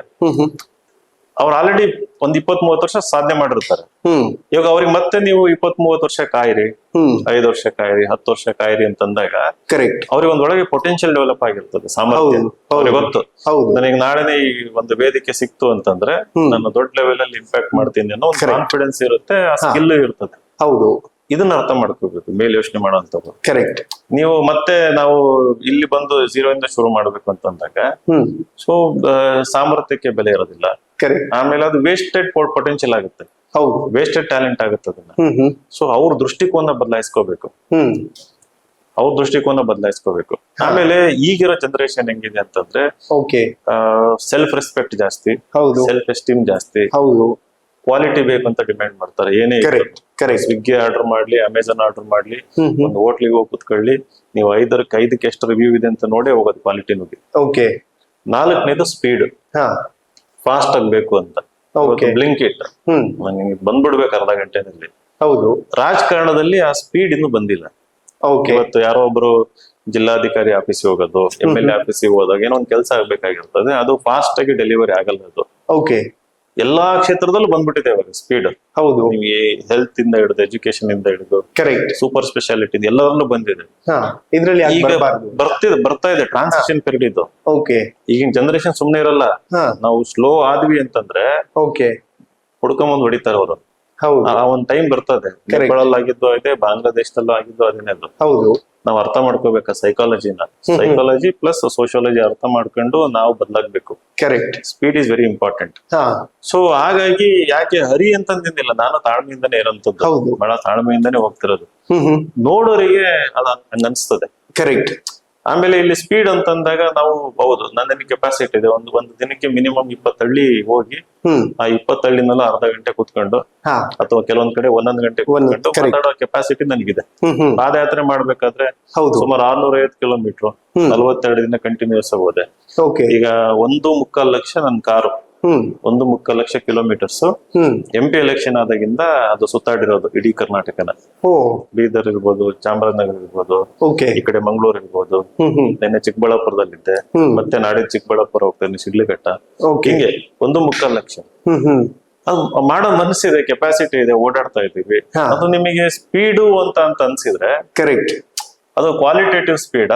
ನೀವೇನ್ ಸಿದ್ದರಾಮಯ್ಯನ ಮೊಮ್ಮಗನ ಸರ್ ಸ್ಟೇಜ್ ಮೇಲೆ ಕರ್ಕೊಂಡು ಕೈ ಹಿಡಿಯೋದಕ್ಕೆ? ಇಂಪಾರ್ಟೆಂಟ್ ಪಾಯಿಂಟ್ ಅಲ್ವಾ? ಇವನ್ ನಮ್ ಬೇಸ್ ನಾವೇ ಹಾಕೋಬೇಕಿಲ್ಲ. ಕರೆಕ್ಟ್. ನಾವು ಫಾಸ್ಟ್ ಮಾಡ್ಬೇಕಾಗತ್ತೆ. ನೋಡಿ, ನೀವು ಬಹಳ ವ್ಯಾಲಿಡ್ ಪಾಯಿಂಟ್ ಹೇಳಿದ್ರಿ. ದಾವಣಗೆರೆಯಲ್ಲಿ ಬಂದು ವಿನಯ್ ಕುಮಾರ್ ಒಂದು ಓಟ್ ಹಾಕ್ಬೇಡಿ ಅಂತ ಹೇಳಿ ಡೆಸ್ಟ್ರಾಯ್ ಮಾಡೋದಕ್ಕೆ ಟ್ರೈ ಮಾಡ್ತಾರೆ. ನಾನು ಅವ್ರ ಮಗ ಅಲ್ಲ, ಮೊಮ್ಮಗ ಅಲ್ಲ. ಓಕೆ, ಅವ್ರ ಜಾತಿಗೆ ಸೇರಿರ್ಬೋದು, ಬಟ್ ಅದನ್ನು ಬರೋದಿಲ್ಲ. ಅಲ್ಲಿ ಜಾತಿಗೆ ಸೇರಿದೀನಿ ಅಂತ ನಾನು ಹೆಲ್ಪ್ ಮಾಡಿ ಅಂತ ಕೇಳಲ್ಲ. ಪಕ್ಷದೊಳಗಿದ್ದವರು ಒಂದು ಈ ಕ್ಷೇತ್ರ ಒಂದು ಬದಲಾವಣೆ ಬಯಸ್ತಾ ಇತ್ತು. ಬದಲಾವಣೆ ಬಯಸೋದಕ್ಕೆ ನನ್ನೊಂದು ಮೇಲೆ ಒಂದು ಅಪೇಕ್ಷೆ ಇತ್ತು, ಹೆಸರು ಬಂತು. ಬಂದು ನೀವು ವಿರೋಧ ಮಾಡಿದ್ರಿ, ಅದನ್ನ ನಾನು ಆಶೀರ್ವಾದ ಅಂತ ತಗೊಂಡಿದ್ವಿ. ಇವತ್ತಿನವರೆಗೂ ಅದು ನೀವು ನನ್ನ ಹೆಸರು ನಿಮ್ ಬಾಯಲ್ಲಿ ಬಂದಿದ್ದೆ ನನ್ಗೆ ಆಶೀರ್ವಾದ ಅಂತ, ದೊಡ್ಡ ಲೀಡರ್. ಬಟ್ ಅದಾದ್ಮೇಲೆ ನಾವು ನೋಡಿದ್ವಿ, ಮಗ MLC ಮಾಡ್ತಾರೆ, ಆಮೇಲೆ ಮೊಮ್ಮಗನ್ ಕರ್ಕೊಂಡೋಗಿ ನೇರವಾಗಿ ರಾಹುಲ್ ಗಾಂಧಿ. ಇವತ್ತಿನವರೆಗೂ ರಾಹುಲ್ ಗಾಂಧಿ ಭೇಟಿ ಮಾಡಕ್ಕಾಗಿಲ್ಲ. ಅವ್ರು ಕರ್ಕೊಂಡೋಗಿ ರಾಹುಲ್ ಗಾಂಧಿ ಹತ್ರ ಗಂಟೆ ಕೂರಿಸ್ತಾರೆ, ದೊಡ್ಡ ದೊಡ್ಡ ವೇದಿಕೆ ಮೇಲೆ ವಿರಾಟ್ ಕೊಹ್ಲಿನ ಪರಿಚಯ ಮಾಡಿಸ್ತಾರೆ, ಮೀಟ್ ಮಾಡಿಸ್ತಾರೆ. ಇದು ನೆಪೋಟಿಸಮ್. ಇದು ಕರೆಕ್ಟ್. ಇದು ನೆಪೋಟಿಸಮ್. ಇದು ಯಾವ ಸಾಮಾಜಿಕ ನ್ಯಾಯನೂ ಅಲ್ಲ, ಎಂತದ್ದು ಅಲ್ಲ ಇದು. ರೈಟ್. ಇದಾರೆ, ಬೇರೆಯವರು ಇದಾರೆ, ಟ್ಯಾಲೆಂಟೆಡ್ ಇದಾರೆ. ನಿಜವಾಗ್ಲೂ ನಿಮಗೆ ದೇವರಾಜರ ಸಂಗಿದ್ರು. ಹೌದು, ದೇವರಾಜರ ಫ್ಯಾಮಿಲಿಯಿಂದ ಯಾರು ಬರ್ಲಿಲ್ಲ. ಕರೆಕ್ಟ್. ಅವ್ರ ಅಳಿಯನೇ ತಪ್ಪು ಮಾಡಿದಾಗ ಅವರು ದೂರ ಇಟ್ರು, ಮಕ್ಕಳಿಗೂ ಬೆಳೆಯಕ್ ಬಿಡ್ಲಿಲ್ಲ ಅವರು. ಅವ್ರು ಬೆಳೆಸಿದ್ದೆ ಇನ್ನೊಬ್ರನ್ನ. ಹೌದು, ಅವ್ರ ಸಂಬಂಧ ಇಲ್ಲ, ಪರಿಚಯ ಇಲ್ಲದೆ ಇರೋರು, ಒಂದ್ಸರಿ ಮೀಟ್ ಮಾಡದೇ ಇರೋರು, ಸಣ್ಣ ಜಾತಿಗಳು, ಹೆಸರು ಇಲ್ದೇ ಇರೋಂತ ಜಾತಿಗಳು ಅಂತ ವ್ಯಕ್ತಿಗಳನ್ನ ಕರೆದ್ಬಿಟ್ಟು ಡೈರೆಕ್ಟ್ MLA ಟಿಕೆಟ್ ಕೊಟ್ಟು, ಕೆಲವರಿಗೆ MP ಟಿಕೆಟ್ ಕೊಟ್ಟು. ಬಟ್ ನೀವ್ ಇಷ್ಟು ಓಪನ್ ಆಗಿ ಮಾತಾಡ್ತಿರಲ್ಲ ಸರ್, ಯಾವತ್ತೂ ಥಿಂಕ್ ಮಾಡಿಲ್ವಾ ಲೈಕ್ ಸಿದ್ದರಾಮಯ್ಯ ಅವ್ರ ಬಗ್ಗೆ ನಾನು ಓಪನ್ಲಿ ಇರೋದನ್ನ ಹೇಳ್ತೀನಿ, ಅದನ್ನ ಹೇಳಿದ್ರೆ ನನಗೆ ಸಮುದಾಯದಿಂದ ನೆಗೆಟಿವ್ ಇಂಪ್ಯಾಕ್ಟ್ ಆಗುತ್ತೆ ಅನ್ನೋಂಥದ್ದು ಯಾವತ್ತೂ ಥಿಂಕ್ ಮಾಡಲ್ಲ ನೀವು? ಇದ್ರಲ್ಲಿ ನೆಗೆಟಿವ್ ಏನು ಮಾತಾಡಿಲ್ಲ ನಾನು. ಅಲ್ಲ, ಕೆಲವರು ಅದನ್ನ ನೆಗೆಟಿವ್ ಅಂತಂದಾಗ ಏನಾಗುತ್ತೆ, ಅವರು ವ್ಯಕ್ತಿತ್ವದ ವಿರುದ್ಧ ಮಾತಾಡಿದಾಗ, ಕೆಲವೊಂದು ಪಾಲಿಟಿಕ್ಸ್ ಅಲ್ಲಿ ವ್ಯಕ್ತಿಗಳ ವಿರುದ್ಧ ಮಾತಾಡ್ತಾರೆ, ತೇಜೋವಧೆ ಮಾಡೋದು, ಅದು ನೆಗೆಟಿವ್ ಆಗುತ್ತೆ. ಇದು ನಾನ್ ಮಾತಾಡ್ತಾ ಇರೋದು ಸೈದ್ಧಾಂತಿಕವಾಗಿ ಮಾತಾಡ್ತಿರೋದು. ಕರೆಕ್ಟ್. ಸಾಮಾಜಿಕ ನ್ಯಾಯ ಅಂತಂದ್ರೆ ಏನು? ಅವಕಾಶ ವಂಚಿತರಿಗೆ ಅವಕಾಶ ಮಾಡ್ಕೊಳ್ಳೋದು ಸಾಮಾಜಿಕ. ಕರೆಕ್ಟ್. ನಾಳೆ ದಿನ ಇದನ್ನೇ ಕಟ್ ಮಾಡ್ಬಿಟ್ಟು ಸಿದ್ದರಾಮಯ್ಯ ಅವ್ರ ವಿರುದ್ಧ ಮಾತಾಡ್ತಿದ್ದಾರೆ, ಕುರುಬ ಕಮ್ಯುನಿಟಿ ವಿರುದ್ಧ ಮಾತಾಡ್ತಿದ್ದಾರೆ. ನನಗೆ ಯಾವುದೇ ಸ್ವಾರ್ಥ ಇಲ್ಲ ಇಲ್ಲಿ. ರಾಜಕಾರಣದಲ್ಲಿ ನಾನು ದುಡ್ಡು ಮಾಡ್ಬೇಕಂತ ಬಂದಿಲ್ಲ, ದೊಡ್ಡ ಲೀಡರ್ ಆಗ್ಬೇಕಂತ ಬಂದಿಲ್ಲ. ನನಗೆ ಒಂದು ದೊಡ್ಡ ಪ್ಲಾಟ್ಫಾರ್ಮ್ ಸಿಕ್ತು ಅಂತಂದ್ರೆ, ಇಲ್ಲಿ ನಮ್ಮ ಈಗ ಮಾಡ್ತಾ ಇರೋದು 1000 ಜನಕ್ಕೆ ಸಹಾಯ ಮಾಡ್ತಾ ಇರೋದನ್ನ ಮೇ ಬಿ 1,00,000 ಜನಕ್ಕೆ, ಕೋಟಿ ಜನಕ್ಕೆ ಸಹಾಯ ಮಾಡ್ಬೇಕು, ಅದಕ್ಕಿಂತ ಬಂದಿರೋದು.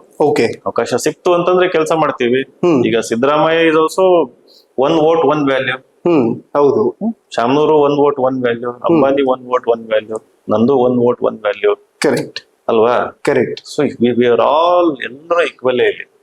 ರಾಜಕೀಯ ಅಧಿಕಾರ ಶ್ರೀಮಂತರು ಇದ್ರು ಅಂದ ತಕ್ಷಣ ನಾವು ತಪ್ಪು ಮಾಡಿದಾಗ ಅವ್ರ ವಿರುದ್ಧ ಮಾತಾಡಬಾರ್ದು ಅನ್ನೋದು. ಇವತ್ತು ಸಾಹಿತಿಗಳೆಲ್ಲ ಸೋಲ್ಡ್ ಔಟ್ ಆಗಿದ್ದಾರೆ, ಇಂಟೆಲೆಕ್ಚುಯಲ್ಸ್ ಎಲ್ಲ ಸೋಲ್ಡ್ ಔಟ್ ಆಗಿದ್ದಾರೆ. ಯಾಕಂದ್ರೆ ಒಂದು ಆಸೆ, ಸ್ವಾರ್ಥ ಇರ್ತದೆ.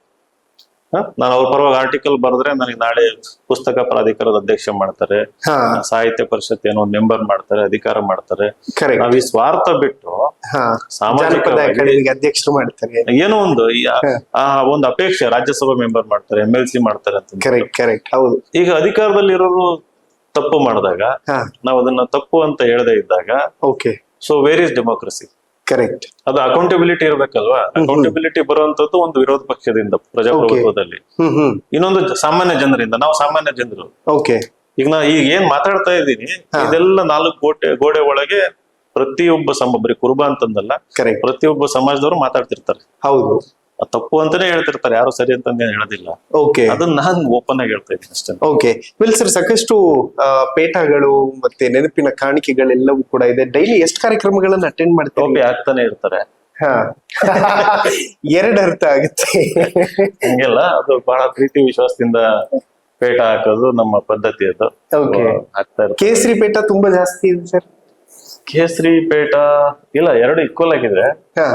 ಬಟ್ ಇತ್ತೀಚೆಗೆ ಕೇಸರಿ ಪೇಟಗಳು ಜಾಸ್ತಿ ಬೀಳ್ತಾ ಇದಾವೆ ಕಾಂಗ್ರೆಸ್ ಇಂದ ಉಚ್ಚಾಟನೆ ಮಾಡಿದಾಗಿಂದ. ಸೊ ಕರೀತಾರೆ. ಆಫರ್ ಇದೆಯಾ ಬಿಜೆಪಿಯಿಂದ? ಯಾರು ಅಫಿಷಿಯಲ್ ಆಗಿ ಬಂದು ನನ್ನ ಇನ್ವೈಟ್ ಮಾಡಿಲ್ಲ, ಬಟ್ ಎಂಗೇಜ್ ಮಾಡ್ತಾ ಇದಾರೆ. ಓಕೆ, ಮಾತಾಡ್ಸೋದು, ಕರೆಯೋದು ಫಂಕ್ಷನ್ಗಳಿಗೆ. ಬಟ್ ಅಧಿಕೃತವಾಗಿ ನೀವು ಬನ್ನಿ ಈ ರೀತಿ ಏನೋ ಕೊಡ್ತೀವಿ ಅನ್ನೋ ಆಶ್ವಾಸನೆ ಅಥವಾ ಆ ರೀತಿ ಇವತ್ತಿನವ್ರಿಗೆ ಏನಾಗಿದೆ? ಓಕೆ ಸರ್, ಅಪಾರ್ಟ್ ಫ್ರಮ್ ಈ ಬೈ ಎಲೆಕ್ಷನ್ ಇದೆ, ಹೆಸರು ಕೇಳಿ ಬರ್ತಿದೆ ಅನ್ನೋದನ್ನ ಹೊರತುಪಡಿಸಿದ್ರೆ, ನೀವು ಪರ್ಟಿಕ್ಯುಲರ್ಲಿ ವಿಧಾನಸಭಾ ಕ್ಷೇತ್ರದ ವ್ಯಾಪ್ತಿಯಲ್ಲಿ ಇನ್ ಪರ್ಟಿಕ್ಯುಲರ್ ಒಂದು ಕ್ಷೇತ್ರನ ಆಯ್ಕೆ ಮಾಡ್ಕೊಂಡು ಕಾನ್ಸ್ಟೆಂಟ್ಲಿ ಅಲ್ಲೇ ಎಫರ್ಟ್ ಹಾಕ್ತಿರುವಂತದ್ದು ಏನಾದ್ರು ಇದೆಯಾ ಅಂತ? ಇಲ್ಲ, ನಾನು ದಾವಣಗೆರೆ MP ಎಲೆಕ್ಷನ್ 8 MLA ಕ್ಷೇತ್ರದಲ್ಲಿ ವ್ಯಾಪಕವಾಗಿ ಓಡಾಡಿದೆ. ಆಲ್ಮೋಸ್ಟ್ ಈಕ್ವಲ್ ಆಗಿ ವೋಟ್ಸ್ ಬಂತು ನನಗೆ. ನೀವು ಲೆಕ್ಕಾಚಾರ on an average 5,000 to 6,000 votes in each constituency. 43,000 ಬಂದಿದ್ದು. ಹೊನ್ನಾಳಿ ಮತ್ತು ಹರಿಹರ, ದಾವಣಗೆರೆ ಉತ್ತರ ಮತ್ತು ದಕ್ಷಿಣ, ಇವು 4 ಕ್ಷೇತ್ರದಲ್ಲಿ ಸ್ವಲ್ಪ ಜಾಸ್ತಿ ನನ್ನ ಮೇಲೆ ಒಲವಿತ್ತು ಬೇರೆ ಕ್ಷೇತ್ರಕ್ಕೆ ಕಂಪೇರ್ ಮಾಡಿದ್ರೆ. ಚನ್ನಗಿರಿ, ಮಾಯಕೊಂಡ ಕಂಪೇರ್ ಮಾಡಿದ್ರೆ, ಹರಪನಹಳ್ಳಿ ಕಂಪೇರ್ ಮಾಡಿದ್ರೆ. ಸೊ ಈ 4 ಕ್ಷೇತ್ರದಲ್ಲಿ ನಾನು ಕಳೆದ 2 ವರ್ಷದಿಂದ ತುಂಬಾ ಓಡಾಡ್ತಾ ಇದ್ದೀನಿ. ಈಗ ಅದು ದಾವಣಗೆರೆನಲ್ಲೇ ಮಾಡ್ಬೇಕಂತ ತಲೆಯಲ್ಲಿ ಬಂದಿತ್ತು, ಉತ್ತರ ಅಥವಾ ದಕ್ಷಿಣ ಅಂತಂದು. ಇನ್ನೊಂದು ಹೊನ್ನಾಳಿ ಜನ ಪಾಪ ಅಲ್ಲಿ ಬಹಳ ಪ್ರೀತಿಯಿಂದ ಕರೀತಾ ಇದ್ದಾರೆ ಬನ್ನಿ ಅಂತಂದು. ಸೊ ನಾನು ದಾವಣಗೆರೆನಲ್ಲಿ ಮನೆ ಇಲ್ಲೇ ಇರೋದು, ನಮ್ಮೂರು ದಾವಣಗೆರೆ ತಾಲೂಕೆ ಬರುತ್ತೆ. ಸೊ ಅಂತ ಒಂದು ನಿರ್ಧಾರ ಮಾಡಿ ಓಡಾಡ್ತಾ ಇದ್ದೆ. ಬಟ್ ಈ ಅನಿರೀಕ್ಷಿತವಾಗಿ ದಕ್ಷಿಣ ಎಲೆಕ್ಷನ್ ಬಂತು. ಇದು ಅನ್ಎಕ್ಸ್ಪೆಕ್ಟೆಡ್. ಅವರು ಆರೋಗ್ಯವಾಗಿ ಇದ್ರು, ಇನ್ನು ಇರ್ತಾರೆ ಅಂತಂದು ಎಲ್ಲ ಜನಗಳಲ್ಲಿ ಒಂದು ಭಾವನೆ ಇದ್ದಿದ್ದು, ಅನಿರೀಕ್ಷಿತವಾಗಿ ಆಗಿತ್ತು. ಕರೆಕ್ಟ್. ಸೊ ನೀವಾಗ್ಲೇ ಹೇಳ್ದಂಗೆ ನನ್ನ ಹೆಸರು ಕೂಡ ಸ್ವಲ್ಪ ಎಲ್ಲ ಕಡೆ ಪ್ರಚಾರದಲ್ಲಿ ಇದೆ. ಆಮೇಲೆ ಲೀಡರ್ಸ್, ಜನಗಳು ಲೋಕಲ್ ಆಗಿರೋದು, ಕೆಲವೊಬ್ರು ಇಂಡಿಪೆಂಡೆಂಟ್ ಇಲ್ಲಿ ಅಂತಾರೆ, ಸ್ವಾಭಿಮಾನಿ ಬಳಗದಿಂದ ನಿಲ್ಸಿ ಅಂತಾರೆ, ಅಥವಾ ಯಾವ್ದಾದ್ರು ಒಂದು ಪಕ್ಷದಿಂದ ಟಿಕೆಟ್ ತಗೊಂಡ್ಬನ್ನಿ ಅಂತ ಜನ ಹೇಳ್ತಾ ಇದ್ದಾರೆ. ಸೊ ಹಾಗಾಗಿ ಈ ನೋಡೋಣ, 2 ತಿಂಗಳು ಟಿಕೆಟ್ ಸಿಕ್ತು ಅಂತಂದ್ರೆ ಖಂಡಿತವಾಗಿಯೂ ಬಿಜೆಪಿ ಕಡೆಯಿಂದ ಏನಾದ್ರು ಅಟ್ ಲೀಸ್ಟ್ ಒಂದ್ ಸ್ವಲ್ಪ ಆ ಕಡೆ ಈ ಕಡೆ ಮೂವ್ಮೆಂಟ್ ಏನಾದ್ರು ಇದೆಯಾ ಅಂತ? Congress I don't think.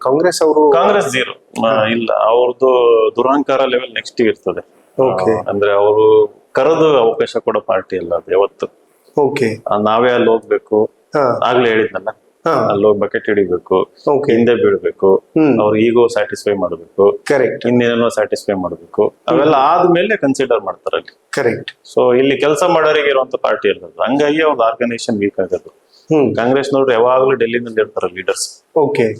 ಕ್ಷೇತ್ರದಲ್ಲಿ ಕೆಲಸ ಮಾಡೋದಕ್ಕೆ ಬಿಡೋದಿಲ್ಲ, ಪಕ್ಷ ಬಿಡೋದಿಲ್ಲ. ನೀವ್ ಅಲ್ಲಿ ಹೋಗ್ಬೇಕಾಗ್ತದೆ.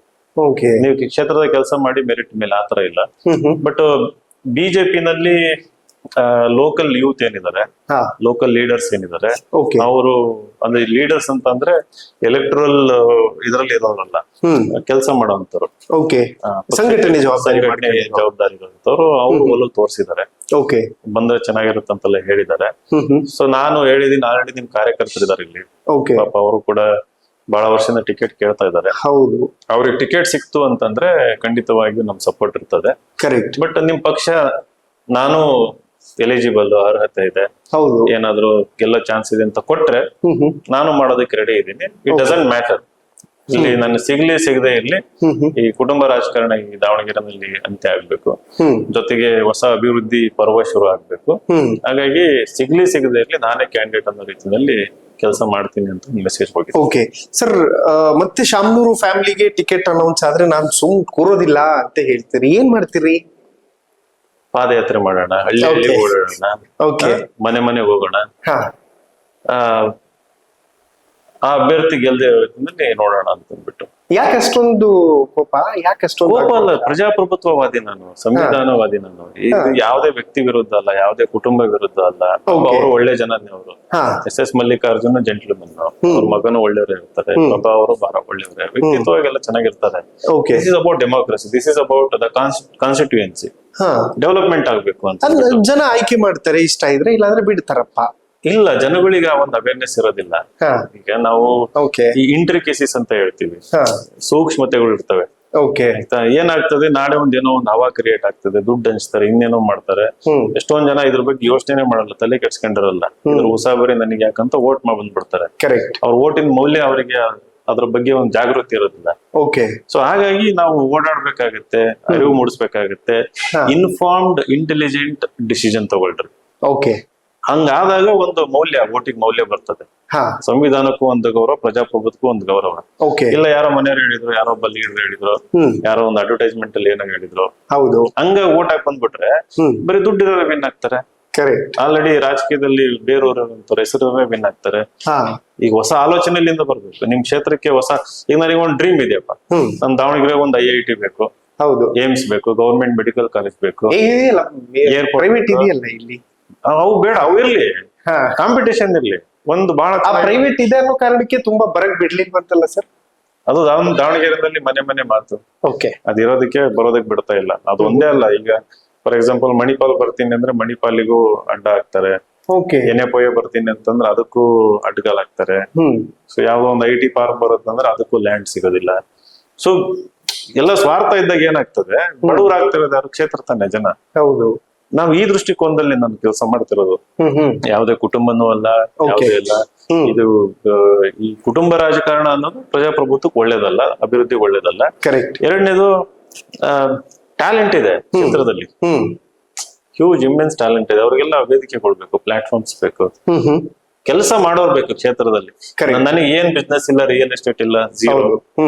ನಮ್ಮೊಂದು IAS ಕೋಚಿಂಗ್ ಇನ್ಸ್ಟಿಟ್ಯೂಷನ್ ಇದೆ, ರಿಸಲ್ಟ್ ನೋಡಿ ಅಡ್ಮಿಷನ್ ಆಗ್ತಾರೆ ಅಲ್ಲಿ. ಅದು ವರ್ಕ್ ಆಗದೆ ಹೆಂಗೆ, ಅದು ಡೆಲಿವರ್, ಅದು ಇಂಪ್ರೂವ್ ಆಗ್ತದೆ. ಅದಕ್ಕೊಂದು ಟೀಮ್ ಇದೆ. ಅದು ಬಿಟ್ರೆ I don't have any other business, zero business. So ನನ್ನ ಓನ್ಲಿ ಬಿಸ್ನೆಸ್ ಏನಂತಂದ್ರೆ ಪೊಲಿಟಿಕ್ಸ್ ಅಲ್ಲಿ to help the people, to help the constituency.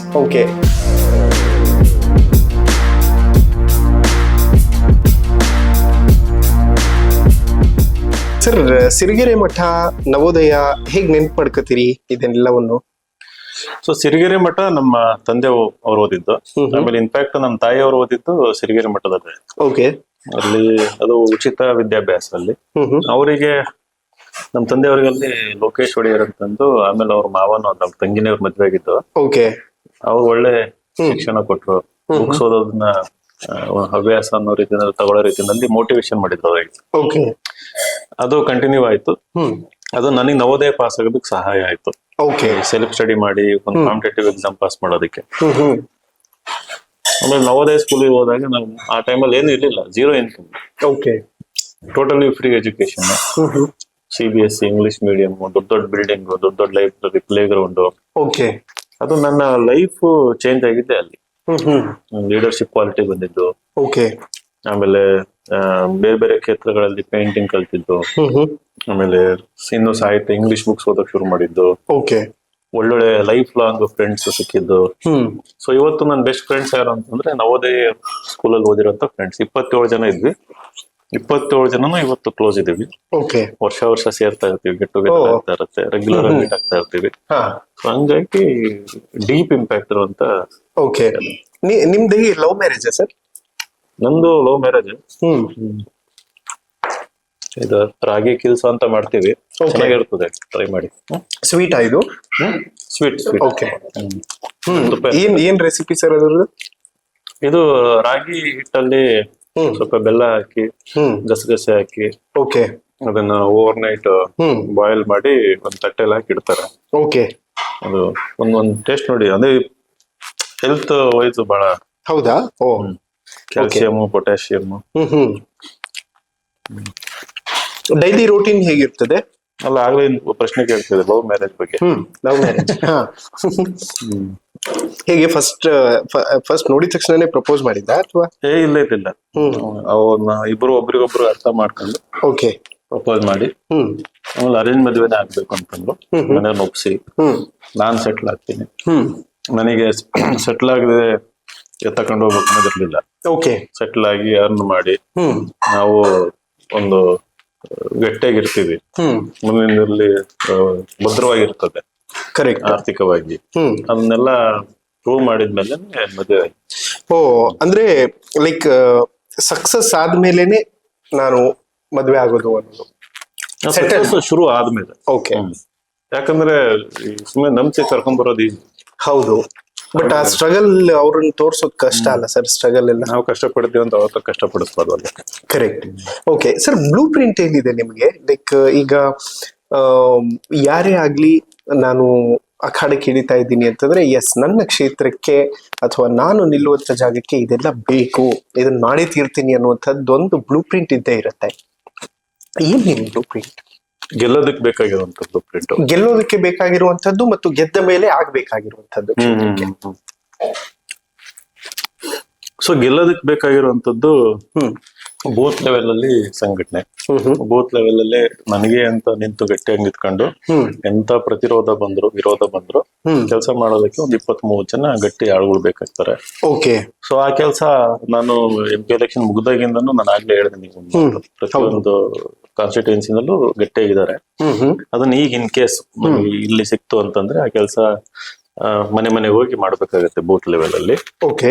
ಆಮೇಲೆ ಇಲ್ಲಿರೋ ಇನ್ಫ್ಲೂಯೆನ್ಸರ್ಸ್, ಆಮೇಲೆ ಲೀಡರ್ಸ್, ಲೋಕಲ್ ಲೀಡರ್ಸ್, ಅವರೆಲ್ಲರನ್ನು ವಿಶ್ವಾಸಕ್ಕೆ ತಗೊಳ್ಳೇಬೇಕು, ಅವರಿಗೆ ಗೌರವ ಕೊಡ್ಬೇಕಾಗತ್ತೆ, ವಿಶ್ವಾಸಕ್ಕೆ ತಗೋಬೇಕು.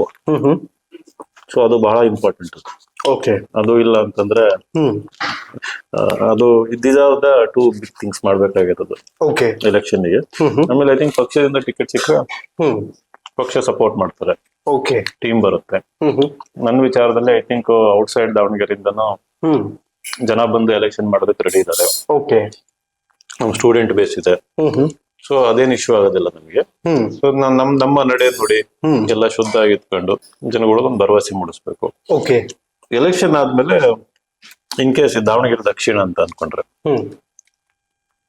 ಅಲ್ಲಿ ಕ್ಲೀನ್ಲಿನೆಸ್ ಇರ್ಬೋದು, ಪಾರ್ಕ್ಗಳು ಇರ್ಬೋದು, ಸ್ಕೂಲ್ ಸಿಸ್ಟಮ್ ಇರ್ಬೋದು, ಹೆಲ್ತ್ ಇರ್ಬೋದು. ಅತ್ಯಂತ ಹಿಂದುಳಿದ ಜಿಲ್ಲೆಗಳು ಏನಿರುತ್ತಲ್ಲ ಅದಕ್ಕಿಂತ ಹಿಂದುಳಿದಂಗಿದೆ. ನನ್ನ ಆದ್ಯತೆ ಅದು ಫಸ್ಟ್. ಎಜುಕೇಶನ್, ಹೆಲ್ತ್, ಕ್ಲೀನ್ಲಿನೆಸ್, ಅಲ್ಲಿ ಒಂದು ಒಳ್ಳೆ ಡಿಗ್ನಿಫೈಡ್ ಲಿವಿಂಗ್ ಬೇಕಾದಂತ ಅಮ್ಯುನಿಟೀಸ್. ಅದನ್ನ ಯಾಕಂದ್ರೆ ಇರೋ ಒಂದೆರಡು ವರ್ಷದಲ್ಲಿ ನಾವು ದೊಡ್ಡ ಪ್ರಾಮಿಸ್ ಮಾಡಕ್ಕಾಗಲ್ಲ. IIT ತರ್ತೀನಿ IIM ಅಂತ, ಅದನ್ನ ಚಾಲ್ತಿ ಕೊಡ್ತೀವಿ. ಡೆಲ್ಲಿಗೆ ಹೋಗಿ ಏನ್ ಮಾಡ್ಬೇಕು ಅವೆಲ್ಲ ಮಾಡೋಣ. ಬಟ್ ಇಮಿಡಿಯೇಟ್ ರಿಕ್ವೈರ್ಮೆಂಟ್ ಏನಂತಂದ್ರೆ ಅಲ್ಲಿ ಅವಕಾಶಗಳು ಸೃಷ್ಟಿ ಆಗ್ಬೇಕು, ಮತ್ತೆ ಒಂದು ಕ್ವಾಲಿಟಿ ಆಫ್ ಲೈಫ್ ಇಂಪ್ರೂವ್ ಆಗ್ಬೇಕು. ಸೊ ಆ ನಿಟ್ಟಿನಲ್ಲಿ ನಾನು ಬೆಳಗಿಂದ ರಾತ್ರಿ 100% ಕೆಲಸ ಮಾಡ್ತೀನಿ. ಅಂದ್ರೆ ಒಂದು ಎಜುಕೇಶನಲ್ ಡ್ರೈವ್ ಅಂತ. ಮಕ್ಕಳೆಲ್ಲ ನೀವು ಆ ಭಾಗದಲ್ಲಿ ಹೋದ್ರೆಲ್ಲ ಗ್ಯಾರೇಜ್ ಅಲ್ಲಿ ಕೆಲಸ ಮಾಡೋದು, ಆಟೋ ಡ್ರೈವ್ ಆಗಿರುವಂತದ್ದು ಎಲ್ಲ ಮ್ಯಾನುವಲ್ ಜಾಬ್ಸ್ ಜಾಸ್ತಿ ಅಲ್ಲಿ. ಎಜುಕೇಶನ್ ಇಂದ ಹೊರ ಉಳಿದಿದ್ದಾರೆ. ಅವ್ನ ಹೆಂಗಾರ ಮಾಡಿ ಎಜುಕೇಶನ್ ಕೂಡ ತಗೊಂಡೋಗಿ ಸ್ಕಿಲ್ ಡೆವಲಪ್ಮೆಂಟ್ ಮಾಡಿಸ್ಬೇಕು. ಸೊ ಆ ಸ್ಕಿಲ್ ಡೆವಲಪ್ಮೆಂಟ್ ಮೇಲೆ ನಮ್ದು ಮೇಜರ್ ಫೋಕಸ್. ಅಂದ್ರೆ ಮಿಷನ್ ಮೋಡಲ್ ಇರುತ್ತೆ, ಸುಮ್ಮನೆ ಕಾಟಾಚಾರಕ್ಕೆ ಏನೋ ಒಂದು ಮಾಡಿಸ್ತೀನಿ ಅಂತಂದಲ್ಲ. ಅದು ಮನಸ್ಪೂರ್ವಕವಾಗಿ ನೀವು ಸ್ಕಿಲ್ ಮಾಡ್ಲೇಬೇಕು ಅಂತಂದ್ರೆ. ಯಾಕಂದ್ರೆ ಇವು ಆರ್ಟಿಫಿಷಿಯಲ್ ಇಂಟೆಲಿಜೆನ್ಸ್ ಎಲ್ಲ ಬರ್ತಿರೋದ್ರಿಂದ, ಆಮೇಲೆ ಆಟೋಮೇಶನ್, ರೋಬೋಟಿಕ್ಸ್ ಬರ್ತಿರೋದ್ರಿಂದ ಮ್ಯಾನುವಲ್ ಜಾಬ್ ಎಲ್ಲ ವ್ಯಾನಿಶ್ ಆಗುತ್ತೆ. ಫಾರ್ ಎಕ್ಸಾಂಪಲ್ ಗಾಂಧಿನಗರ ದಾವಣಗೆರೆನಲ್ಲಿ ಪೌರ ಕಾರ್ಮಿಕರು ಅಂತ ಇರೋದು ಏರಿಯಾ. ಇನ್ನೊಂದು 5-6 ವರ್ಷದಲ್ಲಿ ಈ ಎಲ್ಲ ಮುನ್ಸಿಪಲ್ ಕಾರ್ಪೊರೇಷನ್ಸ್ ರೋಬೋಟ್ ನ ತಂದ್ಬಿಡ್ತವೆ. ಬೀದಿ ಕ್ಲೀನ್ ಮಾಡೋದಕ್ಕೆ, ಕಸ ಶಿಫ್ಟ್ ಮಾಡೋದಕ್ಕೆ, ಎನಿಥಿಂಗ್ ಇರ್ಬೋದು. ಡೆವಲಪ್ಮೆಂಟ್ ಟೆಂಡರ್ ಮಾಡಿಸಿ ಬೇರೆ ಕಂಪನಿಯಿಂದ ಮಾಡಿಸ್ತಾರೆ. ಆಟೋಮೇಟಿವ್ ಮೆಕ್ಯಾನಿಕಲ್ ಆಗುತ್ತೆ. ಫಸ್ಟ್ ವಿಕ್ಟಿಮ್ಸ್ ಇವರು. ಬಟ್ ಅವಾಗ ಆದಾಗ ಆಲ್ಟರ್ನೇಟಿವ್ ಏನು? ಅವ್ರಿಗೆ ಎಜುಕೇಶನ್ ಬೇಕಾಗುತ್ತೆ, ಸ್ಕಿಲ್ಸ್ ಬೇಕಾಗುತ್ತೆ, ಬೇರೆ ಅಬ್ಸರ್ವ್ ಮಾಡ್ಕೊಳ್ಳೋದಕ್ಕೆ ಬೇರೆ ಏನಾದ್ರು ಇಂಡಸ್ಟ್ರಿ ಬೇಕಾಗುತ್ತೆ. ಕರೆಕ್ಟ್. ಹೌದು. ಹಂಗಿಲ್ಲ. ಅವಾಗ ಅವ್ರು ಇನ್ನೊಬ್ರು they will be at the mercy of others. ಇನ್ನೊಬ್ಬರ ಒಂದು ಕೃಪೆನಲ್ಲಿ ಬದುಕಬೇಕಾಗುತ್ತೆ. ಆ ಒಂದು ಪಾಠ ಜನಕ್ಕೆ ಬರಬಾರ್ದು. ಕರೆಕ್ಟ್. ಸೊ ಆ ಒಂದು ನಿಟ್ಟಿನಲ್ಲಿ ವಿಷನ್ ಇದೆ, ಪ್ಲಾನ್ ಇದೆ, ಓಕೆ ಕೆಲಸ ಮಾಡ್ಬೇಕಂತ ಮನ್ಸು ಇದೆ. ಹಾ ದೊಡ್ಡ ದೊಡ್ಡ IAS ಅಧಿಕಾರಿಗಳ ನೆಟ್ವರ್ಕ್ ಇದೆ, ಓಕೆ ಟಾಪ್ ಟು ಬಾಟಮ್. ಹ್ಮ್ ನಮ್ಮ ಸ್ಟೂಡೆಂಟ್ಸ್ ಇದಾರೆ ಆಲ್ ಓವರ್ ಇಂಡಿಯಾ, ಹ್ಮ್ ಡೆಲ್ಲಿಯಿಂದ ಹಿಡಿದು ಕರ್ನಾಟಕದಿಂದ ಹಿಡಿದು. ಹಂಗಿದ್ರೆ ಕೆಲ್ಸಗಳು ತುಂಬಾ ಈಸಿಯಾಗಿ ಆಗುತ್ತೆ ಅಂತ. ಈಸಿ ಅಲ್ಲ, ಬಟ್ ಫಾಲೋ ಅಪ್ ಮಾಡ್ತೀನಿ ನಾನು. ಫಾಲೋ ಅಪ್ ಮಾಡಿ ಓಕೆ ಕೆಲಸ ಮಾಡಿಸ್ತೀನಿ. ಹ್ಮ್ ಆ ಒಂದು ನೆಟ್ವರ್ಕ್ ಇರೋದ್ರಿಂದ ಹ್ಮ್ ಆ ಆಂಗಲ್ ಅಲ್ಲಿ ಸುಲಭ ಆಗುತ್ತೆ ಕಂಪೇರ್ ಟು ಅದರ್ಸ್ ಅಂತ. ಸರ್, ಈ ಯುನಿಕ್ ಸ್ಟೈಲ್ ಹೆಂಗ್ ಶುರು ಆಯ್ತು ಅಂತ? ನಮಗೆ ವಿನಯ್ ಅಂದಿದ ತಕ್ಷಣ ಒಂದು ಶಾಲ್ ಸುತ್ಕೊಂಡಿರೋದು ಅಥವಾ ಗ್ರೀನ್ ಶಾಲ್ ಹಾಕೊಂಡಿರೋದು, ಅದೇ ಮೈಂಡಿಗೆ ಬರುತ್ತೆ ಫೇಸ್. ಹಿಂಗಿರ್ಲಿಲ್ಲ ನಾನು ಮುಂಚೆ, ಹಾ ಬಟ್ ನಾನು ಪೊಲಿಟಿಕ್ಸ್ ಕೀನ್ ಅಬ್ಸರ್ವರ್ ಮುಂಚೆ. ನಾನು ಹ್ಮ್ ಪೊಲಿಟಿಕ್ಸ್ ಅಲ್ಲಿ ನಿಮ್ನೆಲ್ಲ ನಡೆಯೋದ್ರ ಜೊತೆ ಇಮೇಜ್ ಮ್ಯಾಟರ್ ಆಗುತ್ತೆ. ಕರೆಕ್ಟ್, ಹೌದು. ಒಂದು ಜನಕ್ಕೆ ರೀಕಾಲ್ ಆಗ್ಬೇಕು. ಹ್ಮ್ ವಿನಯ್ ಅಂದ ತಕ್ಷಣ ಹ್ಮ್ ಒಂದು ಇಮೇಜ್ ಬರ್ಬೇಕಾಗತ್ತೆ, ಹೌದು. ಕನ್ಫ್ಯೂಷನ್ ಇರಬಾರ್ದು. ಹ್ಮ್ ಲಾಂಗ್ ಟರ್ಮ್ ಪಾಲಿಟಿಕ್ಸ್ ಅಲ್ಲಿ ಅದು ಮ್ಯಾಟರ್ ಆಗುತ್ತೆ ಅಂತ ಹ್ಮ್ ಇದು ನಾನು ಅರ್ಥ ಮಾಡ್ಕೊಂಡೆ. ಶುರುನಲ್ಲಿ ಎಷ್ಟೊಂದ್ ಜನ ಅಡ್ವೈಸ್ ಮಾಡಿದ್ರು, ಓಕೆ ಹಂಗಾಗಿ ವೈಟ್ ಒಂದು ಜುಬ್ಬ ಕುರ್ತಾ, ಓಕೆ ಆಮೇಲೆ ಅವಾಗೆಲ್ಲ ಶಾಲ್ಗಳು ಕಲರ್ ಅದು ಅದೇ ಸೈದ್ಧಾಂತಿಕವಾಗಿ ಅಂತಾನೆ ಹಾಕೋದಿಲ್ಲ. ಓಕೆ ಅದು ಡಿಪೆಂಡ್ಸ್. ಮೋಸ್ಟ್ಲಿ ತುಂಬಾ ಸೋಬರ್ ಆಗಿರೋಂತ ಒಂದು ಲೈಟ್ ಕಲರ್ ಹಾಕೊಂಡು ಓಕೆ ಓಡಾಡ್ತಾ ಇರ್ತೀವಿ. ನೋಡಿದ ತಕ್ಷಣ ಗೊತ್ತಾಗಬೇಕು ವಿನಯ್ ಕುಮಾರ್ ಅಂತ. ಓಕೆ ಸರ್, ಈ ಕಡೆ ಕಾಂಗ್ರೆಸ್ ಕೈ ಹಿಡಿತಿಲ್ಲ, ಆ ಕಡೆ ಬಿಜೆಪಿಯ ಮೇಲೆ ಭರವಸೆ ಇದೆ. ಸಿಲಿಂಡರ್ ನ ಭಾರ ಹೊರೋದಕ್ಕೆ ಸನ್ನಿವೇಶ ಸೃಷ್ಟಿ ಆಗಬಹುದಾ ಅಂತ? ಈ ಎಲೆಕ್ಷನ್ ಅಲ್ಲಿ ಇಂಡಿಪೆಂಡೆಂಟ್ ಇರಲ್ಲ. Okay, clear. ಹಾ, ಅದು ವ್ಯರ್ಥ ಪ್ರಯತ್ನ ಅಂತ ಅನ್ಸುತ್ತೆ. ಕರೆಕ್ಟ್. ಇನ್ನೊಬ್ಬರನ್ನ ಸೋಲ್ಸೋದಕ್ಕೋಸ್ಕರ ನಾನು ಇಂಡಿಪೆಂಡೆಂಟ್ ಇರೋದಕ್ಕೆ ರೆಡಿ ಇಲ್ಲ. ವೋಟ್ ಡಿವೈಡ್ ಆಗ್ಬೋದು ಅಷ್ಟೇ. ವೋಟ್ ಡಿವೈಡ್ ಆಗ್ಬೋದು. ಅದಕ್ಕೆ ನಾನಾಗೆ ವೋಟ್ ಡಿವೈಡ್ ಮಾಡಿ I don't want to be in that position. Okay, Muslim community ಅವ್ರಿಗೆ ಕೊಡಿ ಅನ್ನೋ ಡಿಮ್ಯಾಂಡ್ ಇದೆಯಲ್ಲ ಸರ್ ಈ ಬೈ ಎಲೆಕ್ಷನ್ ಅಲ್ಲಿ? ನಾವು solid 80. That is the beauty of democracy. ಅದು ಮುಂಚೆನೆ ಬರ್ಬೇಕಿತ್ತು. 10 ವರ್ಷದಿಂದಾನೇ, 10 ವರ್ಷ ಅಲ್ಲ, ಕಾನ್ಸ್ಟಿಟ್ಯೂನ್ಸಿ ಕ್ರಿಯೇಟ್ ಆದಾಗಿಂದಾನೆ ಇರ್ಬೇಕಿತ್ತು ಅದು. ಓಕೆ, ಜನ ಒಳ್ಳೆ ಭಾಗದಲ್ಲಿ ಅಲ್ಲ, ಈ ಮತದ ಆಧಾರದ ಮೇಲೆ ಅಥವಾ ಜಾತಿಯ ಆಧಾರದ ಮೇಲೆ ಟಿಕೆಟ್ ಕೇಳೋ ಸಂಪ್ರದಾಯ ಹೇಗ್ ನೋಡ್ತೀರಿ ನೀವು? That's the reality, social reality in India. ನಮ್ದು ಸೋಷಿಯಲ್ ಸಿಸ್ಟಮ್ ಹೆಂಗಿದೆ ಅಂತಂದ್ರೆ ಐಡೆಂಟಿಟಿ ಬೇಸ್ಡ್ ಪಾಲಿಟಿಕ್ಸ್ ಇವತ್ತಿರೋದು. ಓಕೆ, ನಮ್ದು ಐಡೆಂಟಿಟಿ ಬಂದ್ಬಿಟ್ಟು 2-3 ಐಡೆಂಟಿಟಿ ಇರ್ತದೆ. ಒಂದು ಜಾತಿ ಧರ್ಮದ ಐಡೆಂಟಿಟಿ, ಎರಡನೇದು ಭಾಷೆ ಐಡೆಂಟಿಟಿ, ಓಕೆ, ಮೂರನೇದು ಸ್ಟೇಟ್ ಅಥವಾ ನ್ಯಾಷನಾಲಿಟಿ ಐಡೆಂಟಿಟಿ ಇರ್ತದೆ. ಇವು ಆಚೆ ಐಡೆಂಟಿಟಿ ಉಳಿದ ನಮಗೆ. ಸೊ ನಾವು ಭಾಷೆ ಮೇಲೆ ನಾವು ಟಿಕೆಟ್ ಕೇಳಕ್ಕಾಗಲ್ಲ. ಎಲ್ಲರದ್ದು ನಮ್ದು ಕಾಮನ್ ಕನ್ನಡ ಭಾಷೆ, ಆಯ್ತಾ? ಸೊ ನಮ್ಮಲ್ಲಿ ನಾವು ಯೂನಿಟಿ ಇರುವಂತದ್ದು ಮೊದಲು ಕಮ್ಯುನಿಟಿ ಒಳಗಿರ್ತದೆ. ಓಕೆ, ಆಮೇಲೆ ಈ ಫ್ರೆಟರ್ನಿಟಿ, ಭ್ರಾತೃತ್ವ ಅಂತ ಕಾನ್ಸ್ಟಿಟ್ಯೂಯನ್ಸ್ ಅಲ್ಲಿ ಇದೆ, ಬಿಟ್ವೀನ್ ಕಮ್ಯುನಿಟೀಸ್ ಇರಬೇಕು ಅಂತ. ಅದನ್ನು ಇದೆ ನಮ್ಮ ದೇಶದಲ್ಲಿ, ಲೋಕಲ್ ಲೆವೆಲ್, ಗ್ರೌಂಡ್ ಲೆವೆಲ್ ಇರ್ತದೆ. ಓಕೆ, ಬಟ್ ಜಿತ್ನಿ ಆಬಾದಿ ಉತ್ನಿ ಹಕ್ ಅಂತಂದು ಓಕೆ ಇರ್ತದಲ್ವಾ? ಸೊ ಯಾರಿಗೆ ಅನ್ಯಾಯ ಜಾಸ್ತಿ ಆಗಿದೆ, ಅದು ಯಾವ್ದೇ ಕಮ್ಯುನಿಟಿ ಇರ್ಬೋದು. ಒಂದೊಂದು ಕಾನ್ಸ್ಟಿಟ್ಯೂನ್ಸಿನಲ್ಲಿ ಲಿಂಗಾಯತ್ ಇರ್ಬೋದು, ಇನ್ನೊಂದು ಕಾನ್ಸ್ಟಿಟ್ಯೂನ್ಸಿನಲ್ಲಿ ಕುರುಬರು ಇರ್ಬೋದು, ಈ ಕಾನ್ಸ್ಟಿಟ್ಯೂನ್ಸಿನಲ್ಲಿ ಮುಸ್ಲಿಂ ಇರ್ಬೋದು. ಓಕೆ, ಪಾಪ ಅವರಿಗೆ ಕೇಳುವಂತ ಹಕ್ಕು ಇದೆ, ಅದು ಬಹಳ ನ್ಯಾಯಯುತವಾಗಿದೆ. ಸೊ ಹಾಗಾಗಿ ಅದು ಕೇಳಲೇಬೇಕಿತ್ತು. ಮುಂಚೆ ಕೇಳ್ತಾ ಇರೋದು ಭಯ ಇತ್ತು, ಮುಂಚೆ ಭಯ ಇತ್ತು ಒಂದ್ ರೀತಿನಲ್ಲಿ. ಈಗ ಭಯ ಹೋಗಿದೆ. ಮೇ ಬಿ ಮೊನ್ನೆ ಲೋಕಸಭಾ ಎಲೆಕ್ಷನ್ ಇಂದ ಭಯ ಸ್ವಲ್ಪ ಕಡಿಮೆ ಆಗ್ತಿರ್ಬೇಕು. ಕಾರಣ ಅಲ್ಲ, ಅವಾಗಿಂದ ಕೂಗ್ ಶುರು ಆಯ್ತು. ಇಲ್ಲಿ ನಮಗೂ ರೆಪ್ರೆಸೆಂಟೇಟಿವ್ ಕೊಡಿ, MP ಟಿಕೆಟ್ ಯಾರು ಕೇಳಿರ್ಲಿಲ್ಲ ಮುಂಚೆ. ಹೌದು, ಕೇಳಿದ್ವಿ. ಅದಾದ್ಮೇಲೆ MLA ಟಿಕೆಟ್ ಕೇಳ್ತಾ ಇದಾರೆ. So I think that is the positive take away. ನನ್ನಿಂದ ಆಯ್ತು ಅಂತ ಹೇಳ್ತಾ ಇಲ್ಲ. ಓಕೆ, ಒಂದ್ ಧೈರ್ಯ ಬರುತ್ತೆ. ನಾನು ಬೇರೆ ಕಾನ್ಸ್ಟಿಟ್ಯೂನ್ಸಿನ ನೋಡಿದ್ದೇನೆ. ವಿನಯ್ ಕುಮಾರ್ ಇಂಡಿಪೆಂಡೆಂಟ್ ಮಾಡಿದ್ನಲ್ಲ, ನಾವು ಮಾಡೋಣ. ಈ ಮುಸ್ಲಿಮ್ಸ್ ಆಕ್ಚುಲಿ ಇಂಡಿಪೆಂಡೆಂಟ್ ಇರ್ತೀವಿ ಅಂತ ಹೇಳ್ತಾ ಇದ್ದಾರೆ. ಅದು ಅನ್ಹರ್ಡ್ ಆಫ್. ಮುಂಚೆ ಓಪನ್ ಆಗಿ ಹೇಳ್ತಿರ್ಲಿಲ್ಲ. ಓಕೆ, ಎವ್ರಿ ಡೇ ಮೀಟಿಂಗ್ ನಡೀತಾ ಇರೋದು. ಹೌದು, ಯಾರ್ಯಾರು ಓಡಾಡ್ತಿದಾರಲ್ಲ, ಅಬ್ದುಲ್ ಜಬ್ಬಾರ್ ಅಂತೆ, ಮತ್ತೆ ಇನ್ನೊಬ್ರು ಯಾರು, ಜಬ್ಬಾರ್ ಅವ್ರು ಇದಾರೆ. ಆಮೇಲೆ ಖಾಲಿದ್, ಶೈಫುಲ್ ಅವ್ರ ಮಗ ಖಾಲಿದ್ ಓಡಾಡ್ತಿದ್ದಾರೆ. ಇಬ್ರಾಹಿಂ ಖಲೀಲುಲ್ಲಾ ಅಂತ ಒಬ್ರು ಇದಾರೆ. ಸಾದಿಕ್ ಪೈಲ್ವಾನ್ ಓಡಾಡ್ತಾ ಇದಾರೆ. ಓಕೆ, ಪೈಲ್ವಾನ್ಗಳೆಲ್ಲ ಬರ್ಬೇಕು ರಾಜಕೀಯಕ್ಕೆ ಅಂತ. ಡೆಫಿನೆಟ್ಲಿ ರಾಜಕಾರಣಕ್ಕೆ ಬರೋದಕ್ಕೆ ಎಜುಕೇಶನ್ ಅಂದ್ರೆ ಚೇಂಜ್ ಆದ್ರೆ ಬರ್ಲಿ, ಡೆಫಿನೆಟ್ಲಿ ಬರ್ಲಿ. Every one is welcome. Okay, ಜನ ಇಷ್ಟ ಪಡ್ಬೇಕು, ಆಯ್ಕೆ ಮಾಡಿ ಕಳಿಸ್ಬೇಕಷ್ಟೇ. ಕರೆಕ್ಟ್. ಒಂದು ವೇಳೆ ಸರ್ ಬಿಜೆಪಿ ನಿಮ್ಮನ್ನ ಒಪ್ಪಿಕೊಂಡರೆ ಕಮ್ಯುನಿಟಿ ವೈಸ್ ನಾವು ಮಾತಾಡೋದಾದ್ರೆ ಮುಸಲ್ಮಾನರು ಹೈಯೆಸ್ಟ್ ಕೇಂದ್ರದಿಂದ ಬಂದಂತಹ ಯೋಜನೆಗಳ ಲಾಭವನ್ನ ಪಡೆದುಕೊಂಡಂತವ್ರು. ಅದನ್ನ ಯಾರು ಒಪ್ತಾರೋ ಬಿಡ್ತಾರೋ ಅದು ಸತ್ಯ, ಫ್ಯಾಕ್ಟ್.